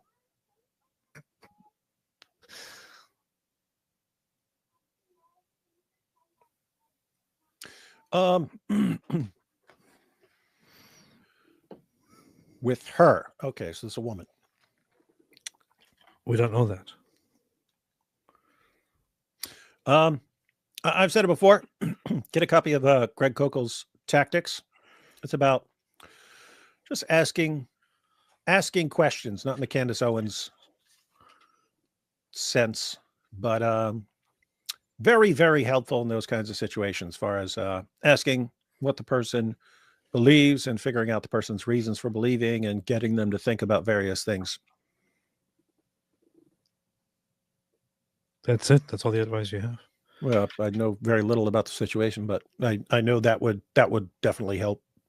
Powerful. Drew Traver, all the empty seats are the ones that should be removed from the United Nations. I wonder if enough people were proactive, we could get it done. Probably. James K. Guy Dwap, check out the powerful short video clip titled Apostle Paul's Life Was a Warning. Do you see it? By Lake Point Church. What's Lake Point Church? It's a short video clip, man. Post it. Play it. I don't want to play it. It might be super cool.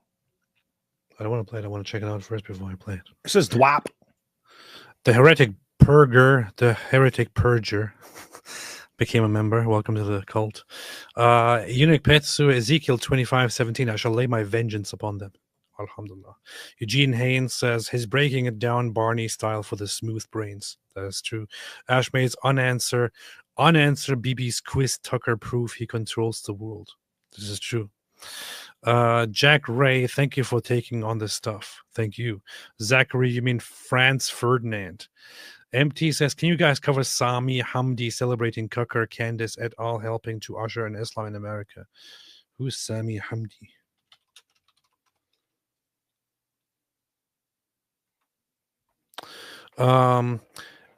And his words for justice digital jihad tool. I'll make a note.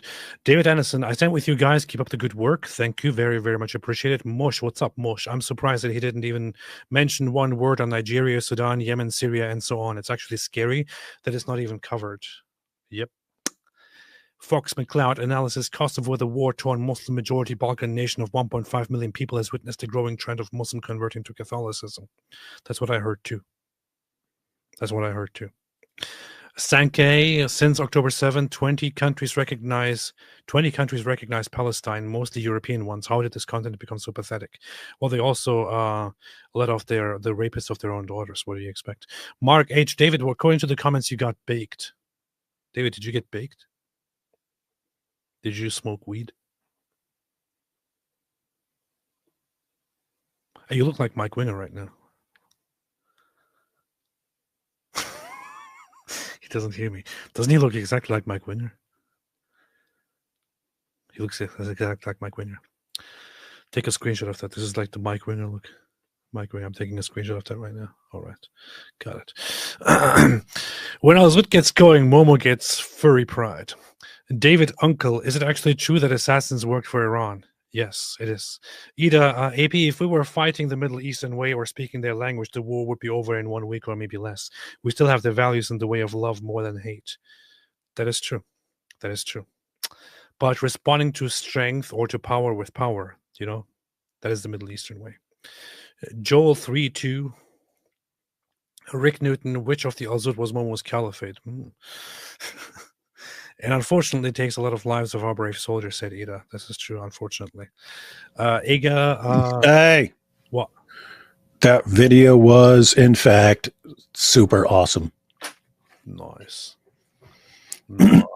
It's said about the Apostle Paul. It's actually It's about what happened with Charlie Kirk, but super dope. Based. Base it. You know what's more based? What? So, look at this. Who does this look like? Me. Looks just like me. Come on, man. What? Everybody sees it. Oh, come on. Bunch of dorks, man. Like there, you look exactly like Mike Winger. No, I don't. Guys, what's the goal of a counterfeiter? The goal of a counterfeiter is to make something that looks like the original. And the more it looks like the authentic thing, the more deceptive it is. And therefore, if Mike Winger is trying to look more like me, the more he pulls it off, the more deceptive he will be. So what you're saying is that you admit that you look like Mike Winger. No, just if you're commenting, then he's obviously deceiving you, gullible morons, into thinking that we look alike. The heretic purger says no one is talking about the civil war in the Union of Myanmar that has been going on for more than 80 years. Christ's people are being killed and raped, I guess, and the churches are being burned. The Kachin people stand with Israel. Powerful. Derek Golf, the IDF is just doing it to Hamas what the jinn of the Al-Zut did to Muhammad. We don't know if those were jinn. Those might have been just regular men, the Al-Zut. We don't know what they were. Finally, Elon says everybody talks about Hamas, but the West Bank is the next Gaza. Even before 10/7 in 2022, there were 500 Molotovs, 3,000 rocket attacks, deadly when on cars, and 70 shootings, stabbings against Jews. This is true. What many people don't realize is that the West Bank is much more radical than Gaza or Judea and Samaria. The population over there is significantly is much more radical than the population in Gaza. In terms of, you can see that when you look at polls, for example. When you look at polls, not in the Zut sense. Yeah. When you look at the polls, you will consistently see that the people in the West Bank,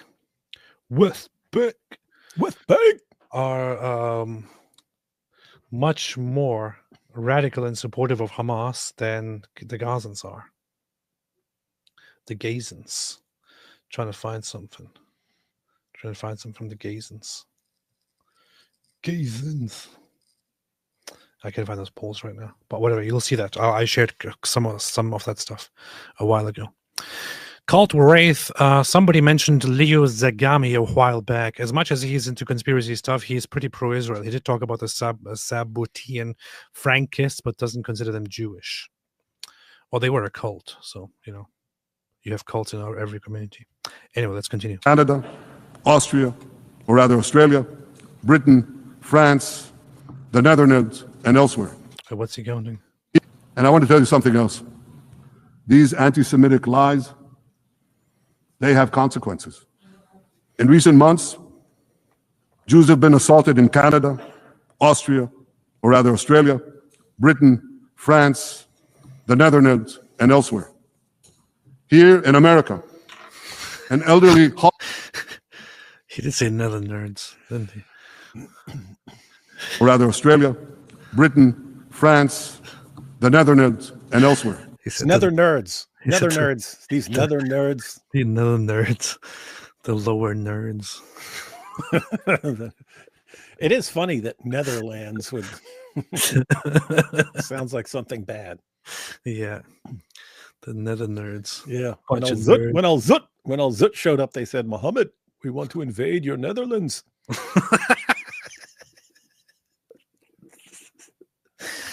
Oh, man. It is funny. The whole place is called the Netherlands. Just the lowlands. Or the Niederlande. Niederlande. Smile to Jahannam. Good to see you here. I met Smile to Jahannam in Poland. It was pretty based. Is he Polish? Here in America, Yes. an elderly Holocaust survivor Poor guy. was burned to death in Colorado. And a beautiful young couple from the Israeli embassy in Washington was brutally gunned down right in front of the Holocaust Museum there. Thankfully, President Trump's administration is forcefully fighting the scourge of anti-Semitism, and every government here should follow its lead. But instead, many do the opposite. They actually reward the worst anti-Semites on earth. This week, the leaders of France, Britain, Australia, Canada, and other countries unconditionally recognized a Palestinian state. They did so after the horrors committed by Hamas on October 7th. Horrors praised on that day by nearly 90% of the Palestinian population. Let me say that again. Nearly 90% of Palestinians supported the attack on October 7th. It's not supported only, they celebrated. They danced on the rooftops. They threw candies.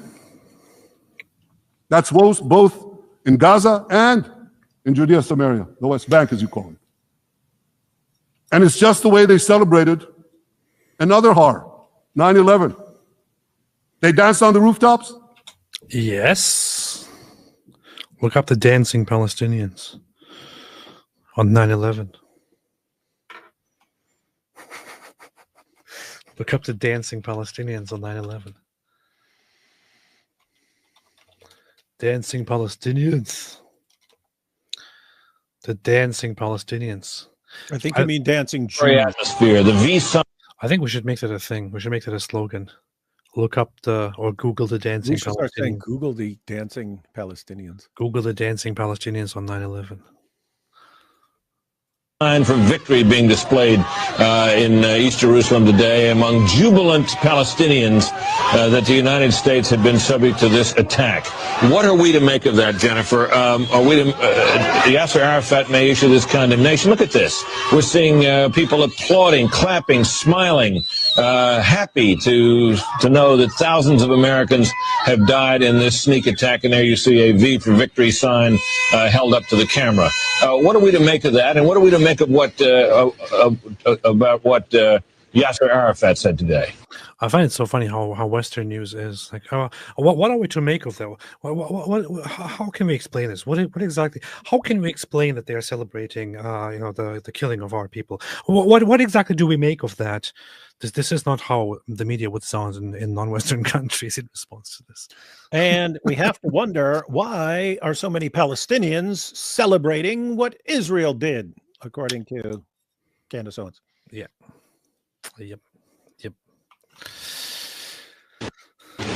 This conflict, in this Middle Eastern conflict. However, while some Palestinians were taking to the streets in apparent celebration, one youth was quoted as saying, as he received a sweets handed around in celebration, "This is a sweet from Osama bin Laden," he said. Hat toss. Back to you. Hat toss. Well, that's cute. Yeah, that's adorable. So beautiful. They cheered, they threw candy. You know what message the leaders who recognize the Palestinian state this week sent to the Palestinians? It's a very clear message. Murdering Jews pays off. Well, I have a message for these leaders.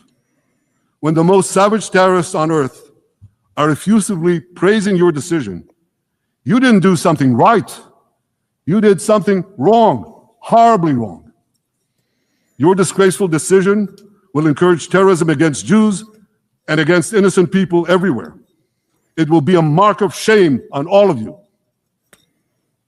But wait a minute, Mr. Prime Minister, they tell me. Wait a minute. We believe in a two-state solution where the Jewish state of Israel will live side by side. That is not what Hamas wants, ladies and gentlemen. You know what would happen if today Israel was convinced by the West to go for a two-state solution, and they actually proceeded with a two-state solution, and the so-called Palestinians took over and created their state. along this two-state solution, very soon what would happen is that those Palestinians under Palestine would once again attack and murder a bunch of Israelis.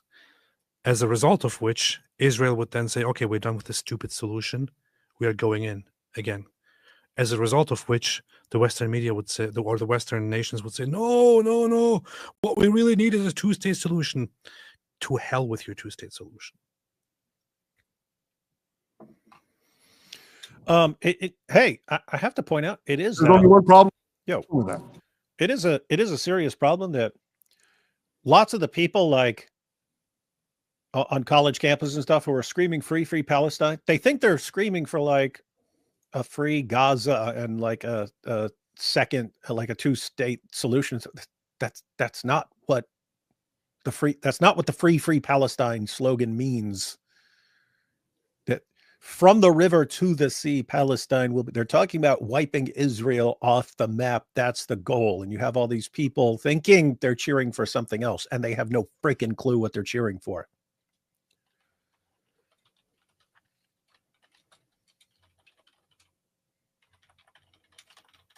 All right. Okay. Solution where the Jewish state of Israel will live side by side in peace with the Palestinian state. There's only one problem with that. The Palestinians, they don't believe in this solution. They never have. They don't want a state next to Israel. They want a Palestinian state instead of Israel.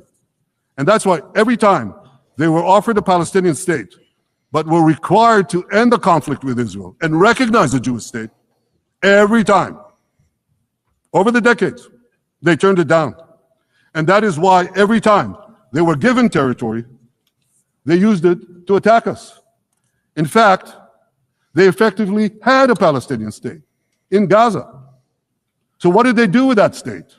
Peace? Coexistence? No. They attacked us time and time again. Totally unprovoked. They fired rockets into our cities. They murdered our children.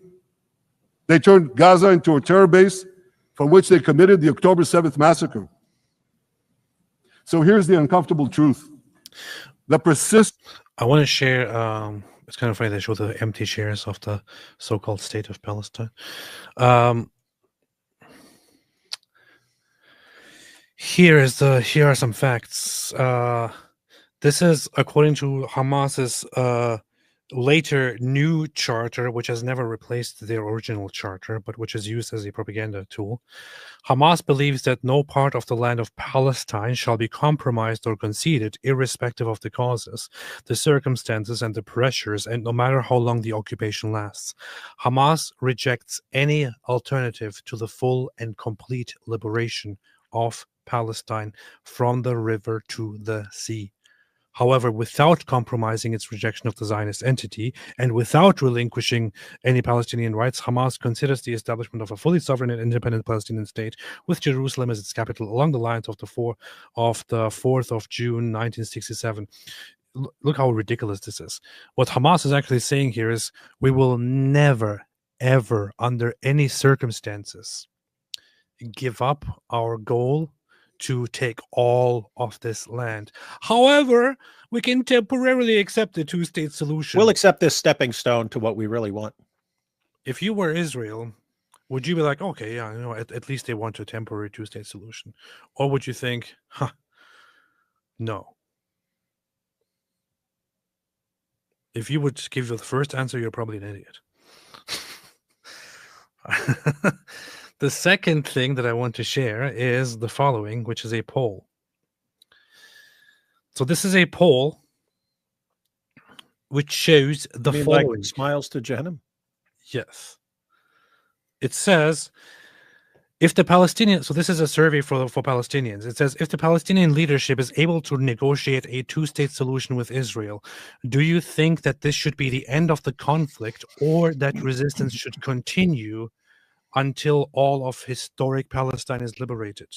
Look what the respondents say. This is the West Bank. West Bank.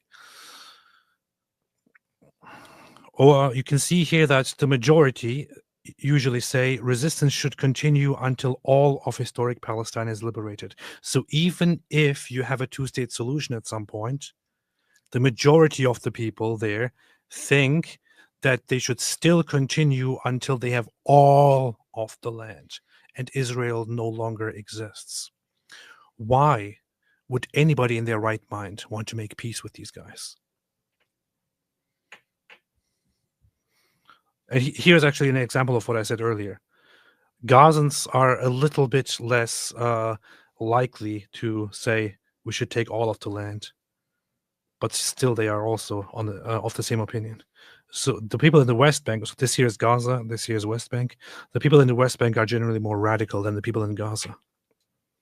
But they generally agree that a two-state solution is not enough. A two-state solution to them would only be a beginning, a stepping stone.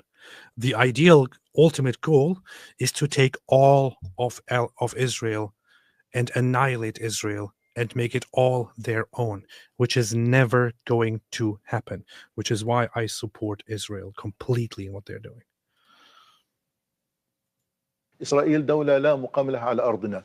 إحنا الدولة لابد أن نزيلها، لأنه بالفعل هي تعتبر كارثة أمنية وعسكرية وسياسية للأمة العربية والإسلامية، يجب أن تنتهي. لذلك إحنا لا نخجل من نقول ذلك بكل قوة، إنه إسرائيل لازم نأدبها، وحنأدبها مرة ثانية وثالثة، ومش هذا حتكون طوفان الأقصى أول مرة، لا حتكون ثانية وثالثة ورابعة، لأنه إحنا لدينا إصرار ولدينا قرار ولدينا إمكانيات أن نقاتل نعم. ونحارب، لكن كما قلت لك بدنا ندفع ثمن. نعم إحنا مستعدين. معلش بدي أقول لك بشكل واضح، إحنا اسمنا شعب الشهداء. So they want to do it again and again and again until Israel no longer exists. Good luck with that. Hope you're enjoying what you're getting right now. Palestinian rejection of a Jewish state in any boundary is what has driven this conflict for over a century. It is still driving it. It's not the absence of a Palestinian state. It's the presence and existence of a Jewish state. And I find it amazing, amazing, that the foreign chancelleries and the ministries and all those who pontificate about this, and the leaders, how can they not see this basic truth when it is repeated again and he said Nazi. Again and again ad nauseum? And I want to say something else. This rejection of a Jewish state not only applies to Hamas, it also applies to the so-called moderate Palestinian Authority. You should know that the Palestinian authorities pays terrorists to slay Jews. The more Jews the terrorists slay, the more the Palestinian Authority pays. The Palestinian Authority names its government buildings, its public squares, its schools, after the mass murderers of Jews, which they glorify as martyrs. They pay and glorify not just the killer of Jews, but also killers of Christians. Christians like Taylor Force, an American veteran who was brutally murdered in Israel by Palestinian terrorists. But, that I hear from the Western leaders. They tell me, not in the Al-Zut sense. The PA promised us. And they all showed up and they said, but. Mohammed said, here it is. It will reform. And I know this time, Prime Minister, it will be different. Yeah, right. We've heard these promises for decades. They always promise. They never deliver. Because you see, the Palestinian Authority is corrupt to the core. They haven't held elections in 20 years. They use the same textbooks as Hamas, exactly the same textbooks. They teach their children to hate Jews and destroy the Jewish state. And Christians don't fare much better. When Bethlehem, the birthplace of Jesus, was under Israeli control, 80% of its residents were Christians. But since the PA took control, that number has dwindled to under 20%. Let's hear that again. Jewish state. And Christians don't fare much better. When Bethlehem, the birthplace of Jesus, was under Israeli control, 80% of its residents were Christians. But since the PA took control, that number has dwindled to under 20%. These are the people you want to give a state to? Let's hear that again. Much better. When Bethlehem, the birthplace of Jesus, was under Israeli control, 80% of its residents were Christians. But since the PA took control, That number has dwindled to under 20%. Let's hear that again. And Christians don't fare much better. When Bethlehem, the birthplace of Jesus, was under Israeli control, 80% of its residents were Christians. But since the PA took control, that number has dwindled to under 20%. Let's hear that again. State. And Christians don't fare much better. When Bethlehem, the birthplace of Jesus, was under Israeli control, 80% of its residents were Christians. But since the PA took control, that number has dwindled to under 20%. Let's hear it again. And Christians don't fare much better. When Bethlehem, the birthplace of Jesus, was under Israeli control, 80% of its residents were Christians. But since the PA took control, that number has dwindled to under 20%. Okay. These are the people you want to give a state to? What you're doing is giving the ultimate reward to intolerant fanatics who perpetrated... Wait, actually, let me play that part again. Just kidding. ...and supported the October 7th massacre. Giving the Palestinians a state 1 mile from Jerusalem after October 7th is like giving Al-Qaeda a state 1 mile from New York City after September 11th. This is sheer madness. It's insane, and we won't do it. That was a good point, man, about Al-Qaeda. No, this is Sparta. Here's a very funny fact, by the way. This is a map that I saw earlier today. It says how Palestine would look if Israel lost in 1948. This is very easily verifiable. In 1948, there was no goal of establishing a so-called Palestinian state. There was no goal of establishing a separate state. This goal only came into existence much, much, much later. Slowly in the 1960s, but then especially in the 1980s. At that point in 1948, had Israel lost the war, that place would have been split between Egypt, Jordan, and Syria. Now, Egypt and Syria allegedly had the idea of uniting or taking all of that and uniting it under one state that would be a greater Arab nation made up of Egypt and Syria together. But Jordan didn't like that. Jordan also wanted to take part of it. And Jordan had the plan of taking all of it for itself. But this is approximately what it would have looked like had Israel lost the war in 1948. There wouldn't ever be a so-called Palestinian state. The entire idea of a Palestinian state is a reaction to Israel having its own state. The entire ideology, the entire fundamental idea of so-called Palestine is being against Israel. That's all it is. That's literally all it's about. And Mike Winger had to go somewhere. I don't know where he went. Mike Winger probably went to get some water or something. I don't know. Mike Winger. Jack Ray, for both of you, who would you rather... Okay, I'll take that when Mike Winger is back. Fox Trader says, is Tucker Insane Laughter copyrighted? I'm not sure. DOYOB made a super sticker. Thank you so much, DOYOB. England Till I Die says, digital ID cards, modern Balfour Declaration. No. MT, an X account referred to the October 7 website as atrocity propaganda, and then they shared their own website of atrocities in Gaza. No self-awareness. Yeah. Jack Ray, I can tell the difference between David Wood and Mike Winger because Mike has too much bass on his microphone. Because he sounds like a real man. That's why. He auto-tunes that crap, man. Anyway, now that Mike Winger is back, Jack Ray says, for both of you, who would you rather debate, Candace Owens or the most annoying Muslim debater? Also, who would be the most annoying Muslim debater? Well, I would rather debate Candace Owens at this point, obviously. But the most annoying Muslim debater, who would that be? I don't even know. I would say personally, is one of the smaller debaters. Like, there are several people that I have put on a blacklist, and I have asked James, please not to ask me if I want to debate them. And those are Perfect Dawa and Nader Ahmed. And lately also the Muslim Apologist. Mike Winger, what's your answer to this? Nadir's probably the most annoying. He always instantly goes off topic and then uses the entire debate to challenge you to more debates. Yeah. He'll debate you and then he'll start. And I challenge you to another debate. And you could say, okay. And he goes, and this other debate. And you say, okay. And he goes, and this debate, until you finally say, dude, I'm not. And they'll go, look, he's running from me. And it's like, come on, dude.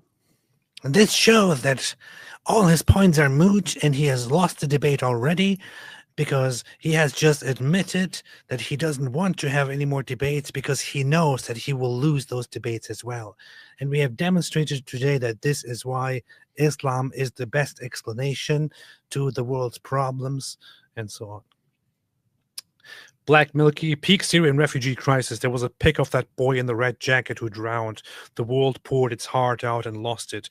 Muslim world learned from that. This is why they film their deceased babies. Phantom of the Injil. All I wanted was to be loved for myself. Says Phantom of the Injil. All right, let's continue. So here's another message to those Western leaders. Israel will not allow you to shove a terror state down our throats. We will not commit national... Not like the old... Sorry. Here's another message to those Western leaders. Israel will not allow you to shove a terror state down our throats. We will not commit national suicide because you don't have the guts to face down a hostile media and anti-Semitic mobs demanding Israel's blood. And I want you... That's exactly what it is, right? That's exactly what they're backing down from. Hostile media and a bunch of screaming mobs. And they're like, okay, we have to do what these guys want, which basically encourages people to just keep doing that to get what they want. I find it so funny. He's like, hey, we don't care.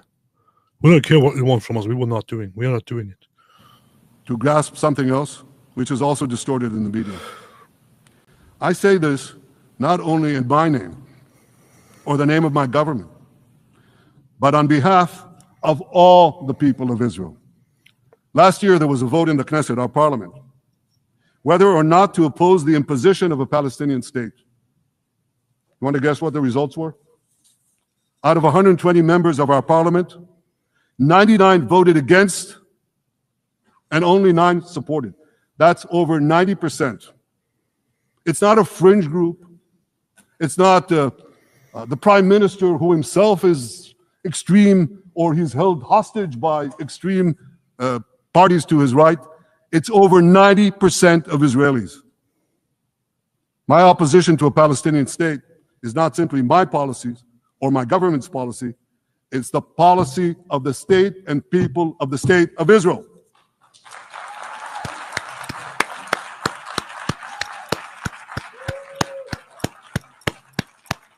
Western leaders may have buckled under the pressure. And I guarantee you one thing, Israel won't.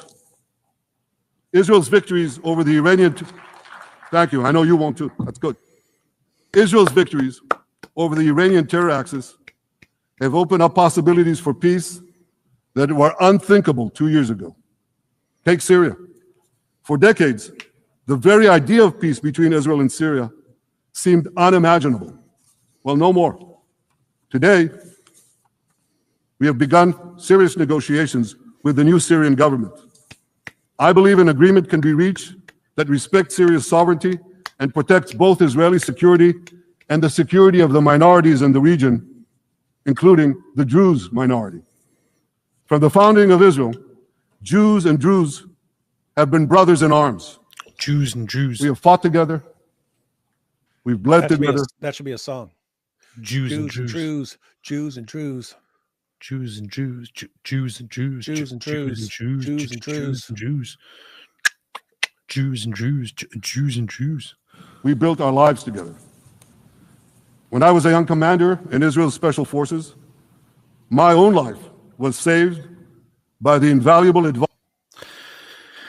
Squatch Happens says, AP does not understand who the Israel of God is, let alone what his Eastern Orthodox Church teaches about Zionism.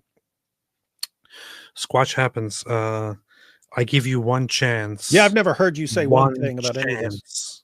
One chance and one chance only. Use your next chat for this. Wisely. Or get out forever. I will give wisely. you one chance. You only get one shot. Give me the official teaching of the Eastern Orthodox Church about Zionism. Do not miss your chance to blow. Go ahead. Do not miss your chance to blow, Squatch. Go ahead, educate me. Come on, this is your chance. This you're in the big leagues now, Squatch. Look, this is about Eastern Orthodoxy. I'm having I have an Orthodox cross right here with me. I'm holding it the entire time. And he's a cat human in the Orthodox Church. Do it right now. I give you one chance. Tell me exactly with source what the official teaching of the Eastern Orthodox Church is regarding Zionism. Go ahead. I'm waiting. His palms are sweaty. Knees weak. Go ahead. I'm waiting. Come on, Sasquatch. Don't get scared now. You started it. Look at the battle has begun. It's beautiful. It's beautiful. It's proper beautiful. Look at this. Look at this. It even has Slavonic on it somewhere. You probably can't see it right here. Yeah. Go ahead. Please tell me. Come on. Tell me. Come on, man. Come on, Squatch. Do it. Don't get scared. Come on, now. Squatch. Don't get scared now, Squatch. Come on, Squatch. Don't be a blurry photo. Come on, Squatch. Still waiting. Come on, Squatch. Yeah, you're super tough until AP puts you on. Huh? Come on, Squatch. Come on. If you want to, I can even invite you here on this call so you can explain to me precisely and directly with your voice what the teaching, the official teaching of the Eastern Orthodox Church is regarding Zionism. It'll make you with famous. Source. No ramblings. No, oh, this person said, that person said, blah, blah, blah. No, directly tell me exactly what it is with source. One chance. You want to correct me? Correct me. Do it. Go ahead. Come on. I'm happy to learn here from you. You want to correct me? This is your chance. Go ahead. Make his day. What a coward. Or unless he's typing frantically. There you go. There you go. Here's the answer. I do not need to give you the official source. Whether one exists or not is not the point. Eastern Orthodox person, shut the hell up. What a Banned. dork. Banned. That is the biggest fail. In You are the a history liar, of chats, man. a coward, and an evil, weak, cowardly. I don't want to continue with that, you know. But you're a liar. You're a liar and an absolute coward. You think you're representing the spirit of the Eastern Orthodox Church here? Coming and attacking somebody else on their beliefs, which you learned on Twitter are apparently wrong, according to the church. And then you can't even explain yourself when you are asked about it. Have you ever even gone to a church, man? Have you ever entered the church building? Have you ever even entered the church building? Have you ever gone inside and tried to participate in the church?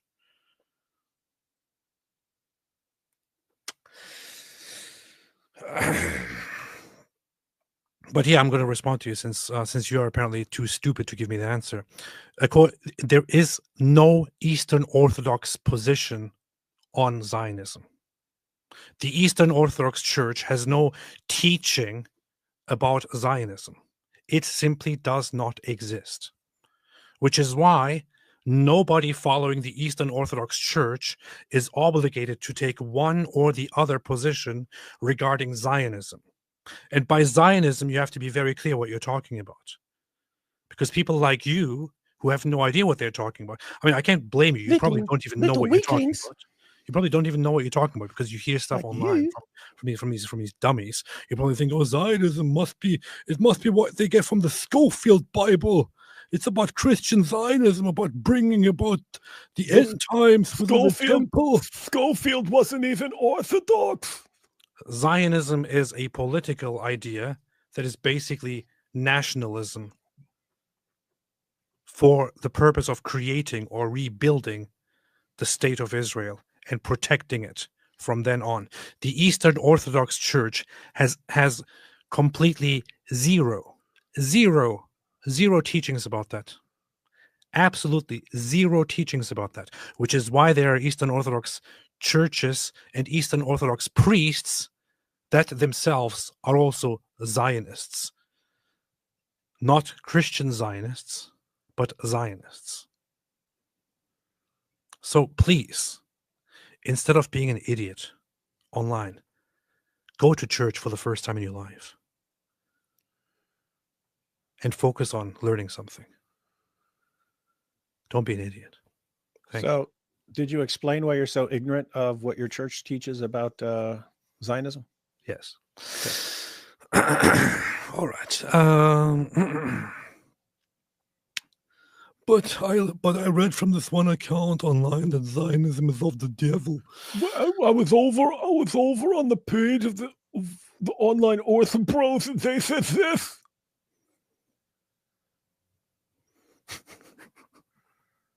There was this account with an anime profile picture on X, and they said Zionism is about Antichrist. There was a Twitter account, and it had a meme of what the Talmud says, and the guy had a little Orthodox cross in his name, so I know that's the official teaching.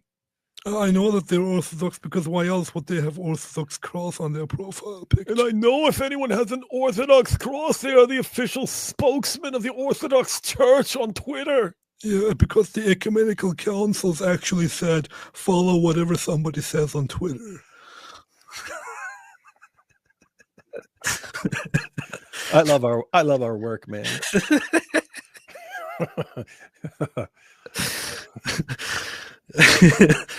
Man.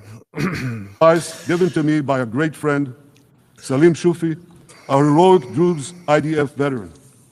And that's why I couldn't sit idly by, nor by a great friend, Salim Shufi, a heroic Druze IDF veteran. And that's why I couldn't sit idly by, nor could Israel sit idly by, while the Druze were being slaughtered by jihadists. And I instructed our forces to stop the massacre, which they promptly did. Peace between Israel and Lebanon is possible as well. I call on the Lebanese government to also begin direct negotiations with Israel. I commend it for its declared aim to disarm Hezbollah. But we need more than words. If Lebanon takes genuine and sustained action to disarm Hezbollah, I'm sure we can achieve a sustainable peace. Of course, until that happens, we will take whatever action we need to defend ourselves and to maintain the conditions of the ceasefire which was established in Lebanon. Our goal is not merely to monitor Hezbollah's actions, but to prevent them from violating the ceasefire and attack. I find it so funny when they just show empty seats. Well, yeah, it's funny because there's some camera, there's someone in charge of the cameras, and they're like, "Oh, he just mentioned this place. Let's show the empty seat." Us at any time. But I'm sure that if the Lebanese government persists... Now, AAA says saying go to church after saying you don't have any compassion for people dying in a war is ironic. Did I ever say that? Did I ever say that I don't have empathy for people dying in a war? Yes, you said, I don't care if every man, woman, and child on the planet dies. Did I ever say I don't have any compassion for people dying in a war? No. Did I say that? No. What I did say, and I will repeat that and say it again, if you have a terrorist organization and people who support their actions that explicitly and clearly and directly incite and ask for and support a war and they want to kill and they want to die and they do then die, then I don't care about their deaths. That's what I said. And I stand by that. Thank you. In its goal of disarming Hezbollah, peace will come very speedily and very readily. Victory over Hezbollah has made peace possible with our two Arab neighbors in the north. Victory over Hamas will make peace possible with nations throughout the Arab. Well, AP, you said World War III should start because we're bored. That's true. I did say that. Yeah. Made peace possible with our two neighbors. That's not the same as saying he'd have no sympathy. Yeah. I'm just saying I'm bored. That's all. Yeah. That's different. Peace will come very speedily and very readily. Victory over Hezbollah has made peace possible with our two Arab neighbors in the north. Victory over Hamas will make peace possible with nations throughout the Arab and Muslim world. Our victory would lead to a dramatic extension and expansion of the historic Abraham Accords, which President Trump brokered between Arab leaders and myself 5 years ago. And I took note, as I'm sure you did too, of the encouraging words spoken here by the President of Indonesia. This is the country with the largest Muslim population of all nations. Show Indonesia. And it's also a sign of what could come. Show Indonesia. Forward-looking Arabs and Muslim leaders know that cooperating with Israel will provide them with groundbreaking Israeli technologies, including in medicine and science, in agriculture and water, in defense and AI, and so many other fields. I believe that in the coming years, the Middle East will look dramatically different. Many of those who wage war on Israel today will be gone tomorrow. Brave peacemakers will take their place. And nowhere will this be more true than in Iran. The long-suffering Iranian people will regain their freedom. They will make Iran great again. And our two ancient peoples. Mega. Make Iran great again. Our two ancient peoples, the people of Israel and the people of Iran, will restore a friendship that will benefit the entire world. Ladies and gentlemen, the horrors that happened on one... Make Iran great again, nigga. Get rid of the Iranian regime, man. Iran will be great again. Yeah. I believe in MIGA. One dark day, October 7th, those horrors happened countless times during the centuries of my people's exiles among the nations. Jewish blood was cheap. Jews were killed with impunity. We had to beg others to defend us. The rise of Israel did not mean that the attempts to destroy us would end. It meant that we could fight back against those attempts. And that is exactly what Israel has done since October 7th. Our sons and daughters fought like lions. Our brave soldiers donned their uniforms and rushed into battle. They were armed with the dreams of the 100 generations of Jews who came before them. The dream of living as a free people in the land of Israel, our beloved homeland for more than 3,000 years. The dreams of living in our own independent state. The dream of having an army to defend ourselves. And the dream of being a light unto the nations, a beacon of progress, ingenuity, innovation for the benefit of all humanity. On October 7th, I have a dream. The enemies of Israel tried to extinguish that light. 2 years later, the resolve of Israel and the strength of Israel burned brighter than ever. With God's help, that strength and that resolve would lead us to a speedy victory and to a brilliant future of prosperity and peace. Thank you very much.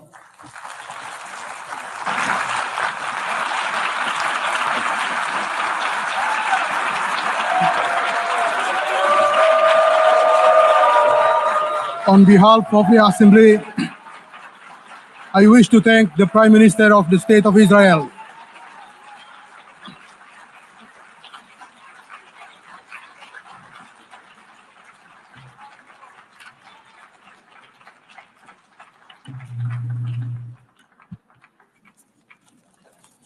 See, everybody was clapping. The whole United Nations supports Benjamin Netanyahu. And no boos. There were no boos. Nobody said boo. Everybody there was clapping and applauding. So pretty good.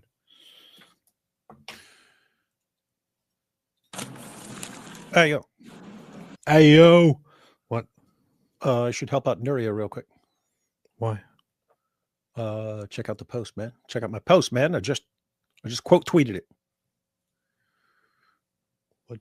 Just tell me what happened, man. While we got 1,537 people here watching, that's a good time to tell people about what's going on with Nuria. What is going on with Nuria?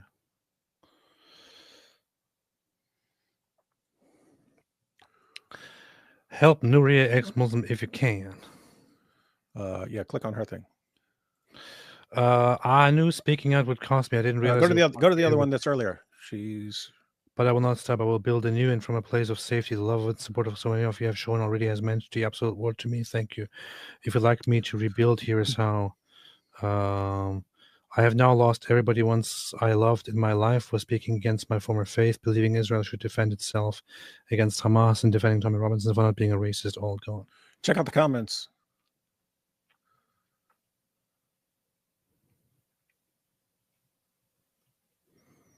You want us to feel sorry for you or something?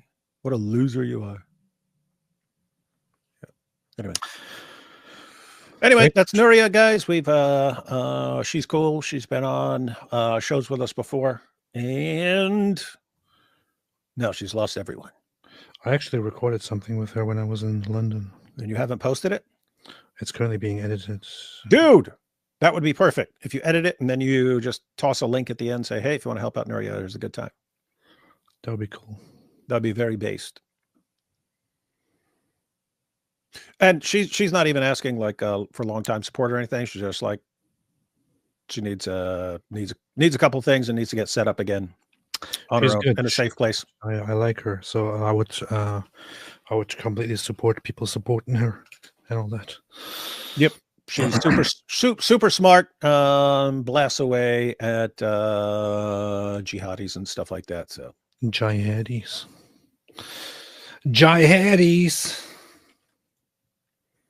I'm gonna put this here and pin it. I know Nuria personally. She's good. Nuria's legit, ladies and gentlemen. Nuria's legit. She's very legit. She's legit. Wait a minute. Too legit to quit. Legit. All right. Posting the link here and pinning it now. All right. All righty. You happy? You happy now, David? Yes. Good. All right. Uninspiring philosophy says, I don't trust Diddy, but I'll trust AP. Good. Yeah. So now that you have heard it from me, help out Nuria if you can.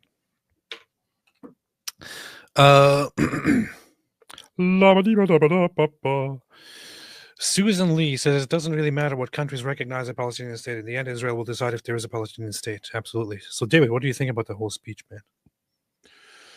Pretty based, man. I have to say, was very interesting, man. Very interesting. So go ahead. Oh, just saying, very interesting. I seriously thought he would come out and try to be super nice and diplomatic. Nope. He basically said, so I will crush you. Speech. I can summarize his speech. What he said is we will destroy you. We will continue fighting and continue living. And all you Western nations that oppose us, why are you doing this to yourselves, you idiots? You should be with us. Basically, that's it. Hey, and I have to say, like, seriously, if Western people in Western nations did not rally around Hamas after every freaking terrorist attack, they'd have given up. They'd this wouldn't keep happening, right? It's like they understand, hey, we attack, we slaughter a bunch of people, and then Israel retaliates, and we run and hide, and the entire world starts hating Israel more and more and more. It's a long-term strategy. If they found out, if it just became clear from nations around the world, guys, you will never, ever, ever get what you want through terrorism. It's not going to happen. We're not going to back you. We're not going to back you or support you or give you a state because you went and slaughtered a bunch of people. It's not going to happen. Guess what? It would stop happening. I don't know when somebody was talking trash about my Yoshi, but leave Yoshi alone. Yoshi's beast. Yoshi was with me when I was a child. Can you speak Polish? Yes, a smile to Jehannam. I actually can, yeah. I know a few words. I know dziękuję and dzięki. I know tak and nie. I know dobre. What else do I know? I know kurwa. And don't forget Polish sausage. Sheikh Mike Wingeling says Palestine is actually a Jew psyop. Real Muslims support a one caliphate solution. Supporting Palestine is betraying Allah. This is true. Very, very true. It's in the name, Palestine. Palestine. Obviously Jewish, you know. Rick Newton, there is a two-state solution. Get rid of Islam and Israel to take over Gaza. 2 states for this to solution. This is true. Powerful. Daughter of the Most High, my Gazan friends don't want a two-state solution. They want to live in Israel in peace, but they're Christians. They think differently. They're persecuted. I'll talk about that when I go to Israel next month. How many Christians you talking to while you're over there? 50 million. Songs of Relief says, love you guys so much. AP channel member, 21 months. Beast. But one of the worst of creatures of about 30 years. And then AP junkie for about 7 of them. Cheers. Nice. Very, very nice. Very They're glad. watching you from way back in the day. Yep. From when I started out or something. Gargat the Y says the only identity Palestinians have that is not generic Arabized Muslim is a collective hate of Israel. Everything they do revolves around it. This is true. The entire nation is built on the idea of opposing Israel. Light Lord AP David Wood, does this mean the Sata verses are inspired? David, were the Sata verses inspired? I don't know. Satanic verses, sorry. Were they inspired? Going by John Fontaine's logic, were they inspired then? Were they inspired? I don't know. Yes, they were. Derek Golf says Bassem Youssef is the most annoying Muslim by far. Yeah, definitely, but he's not a Muslim debater, so you know. Sankey says, would David Wood support a Palestinian state if Mike Winger was forced to live there?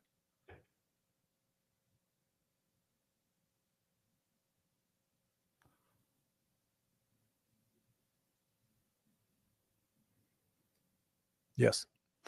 Good. Orthozutlips Muslim. And then I would support open war on that state. Orthozutlips Muslim says Hamas is a death cult. Zutlips. You cannot reason with death cults. By the way, Mike Winger is cool. Hey, you know what's crazy? What? So we started calling him Orthoduck Lips because in his picture he's doing duck lips like this. Looking like he's trying to kiss us, right?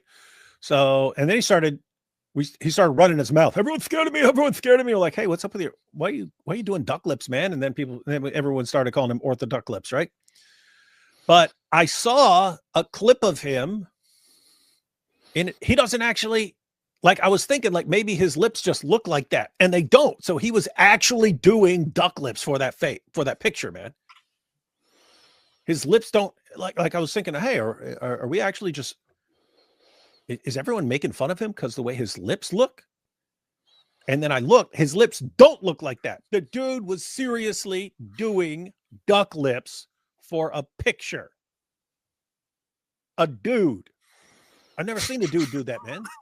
Like tons of women did it back in the day, and people made fun of them for always doing duck lips in all the pictures, and then it became less popular. And this dude's like, hey, all the ladies did it. How can I make this work for me? All the ladies do it.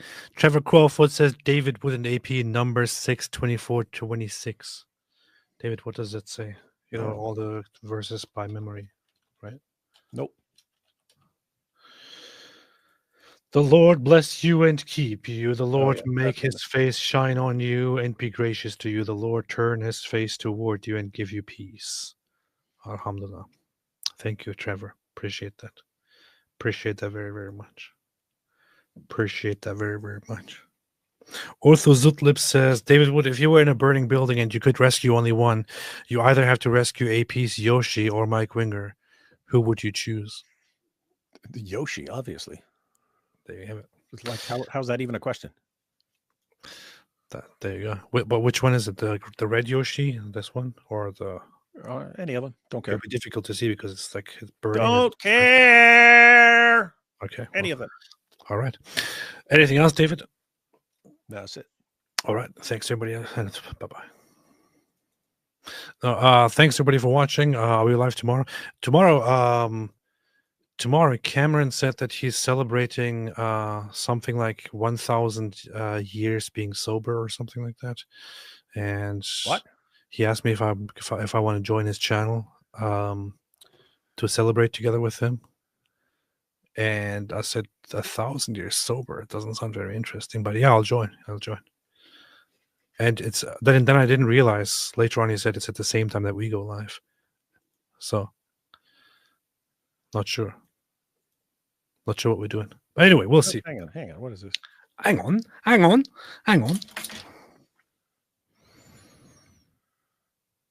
I see nothing set up already. Hang on.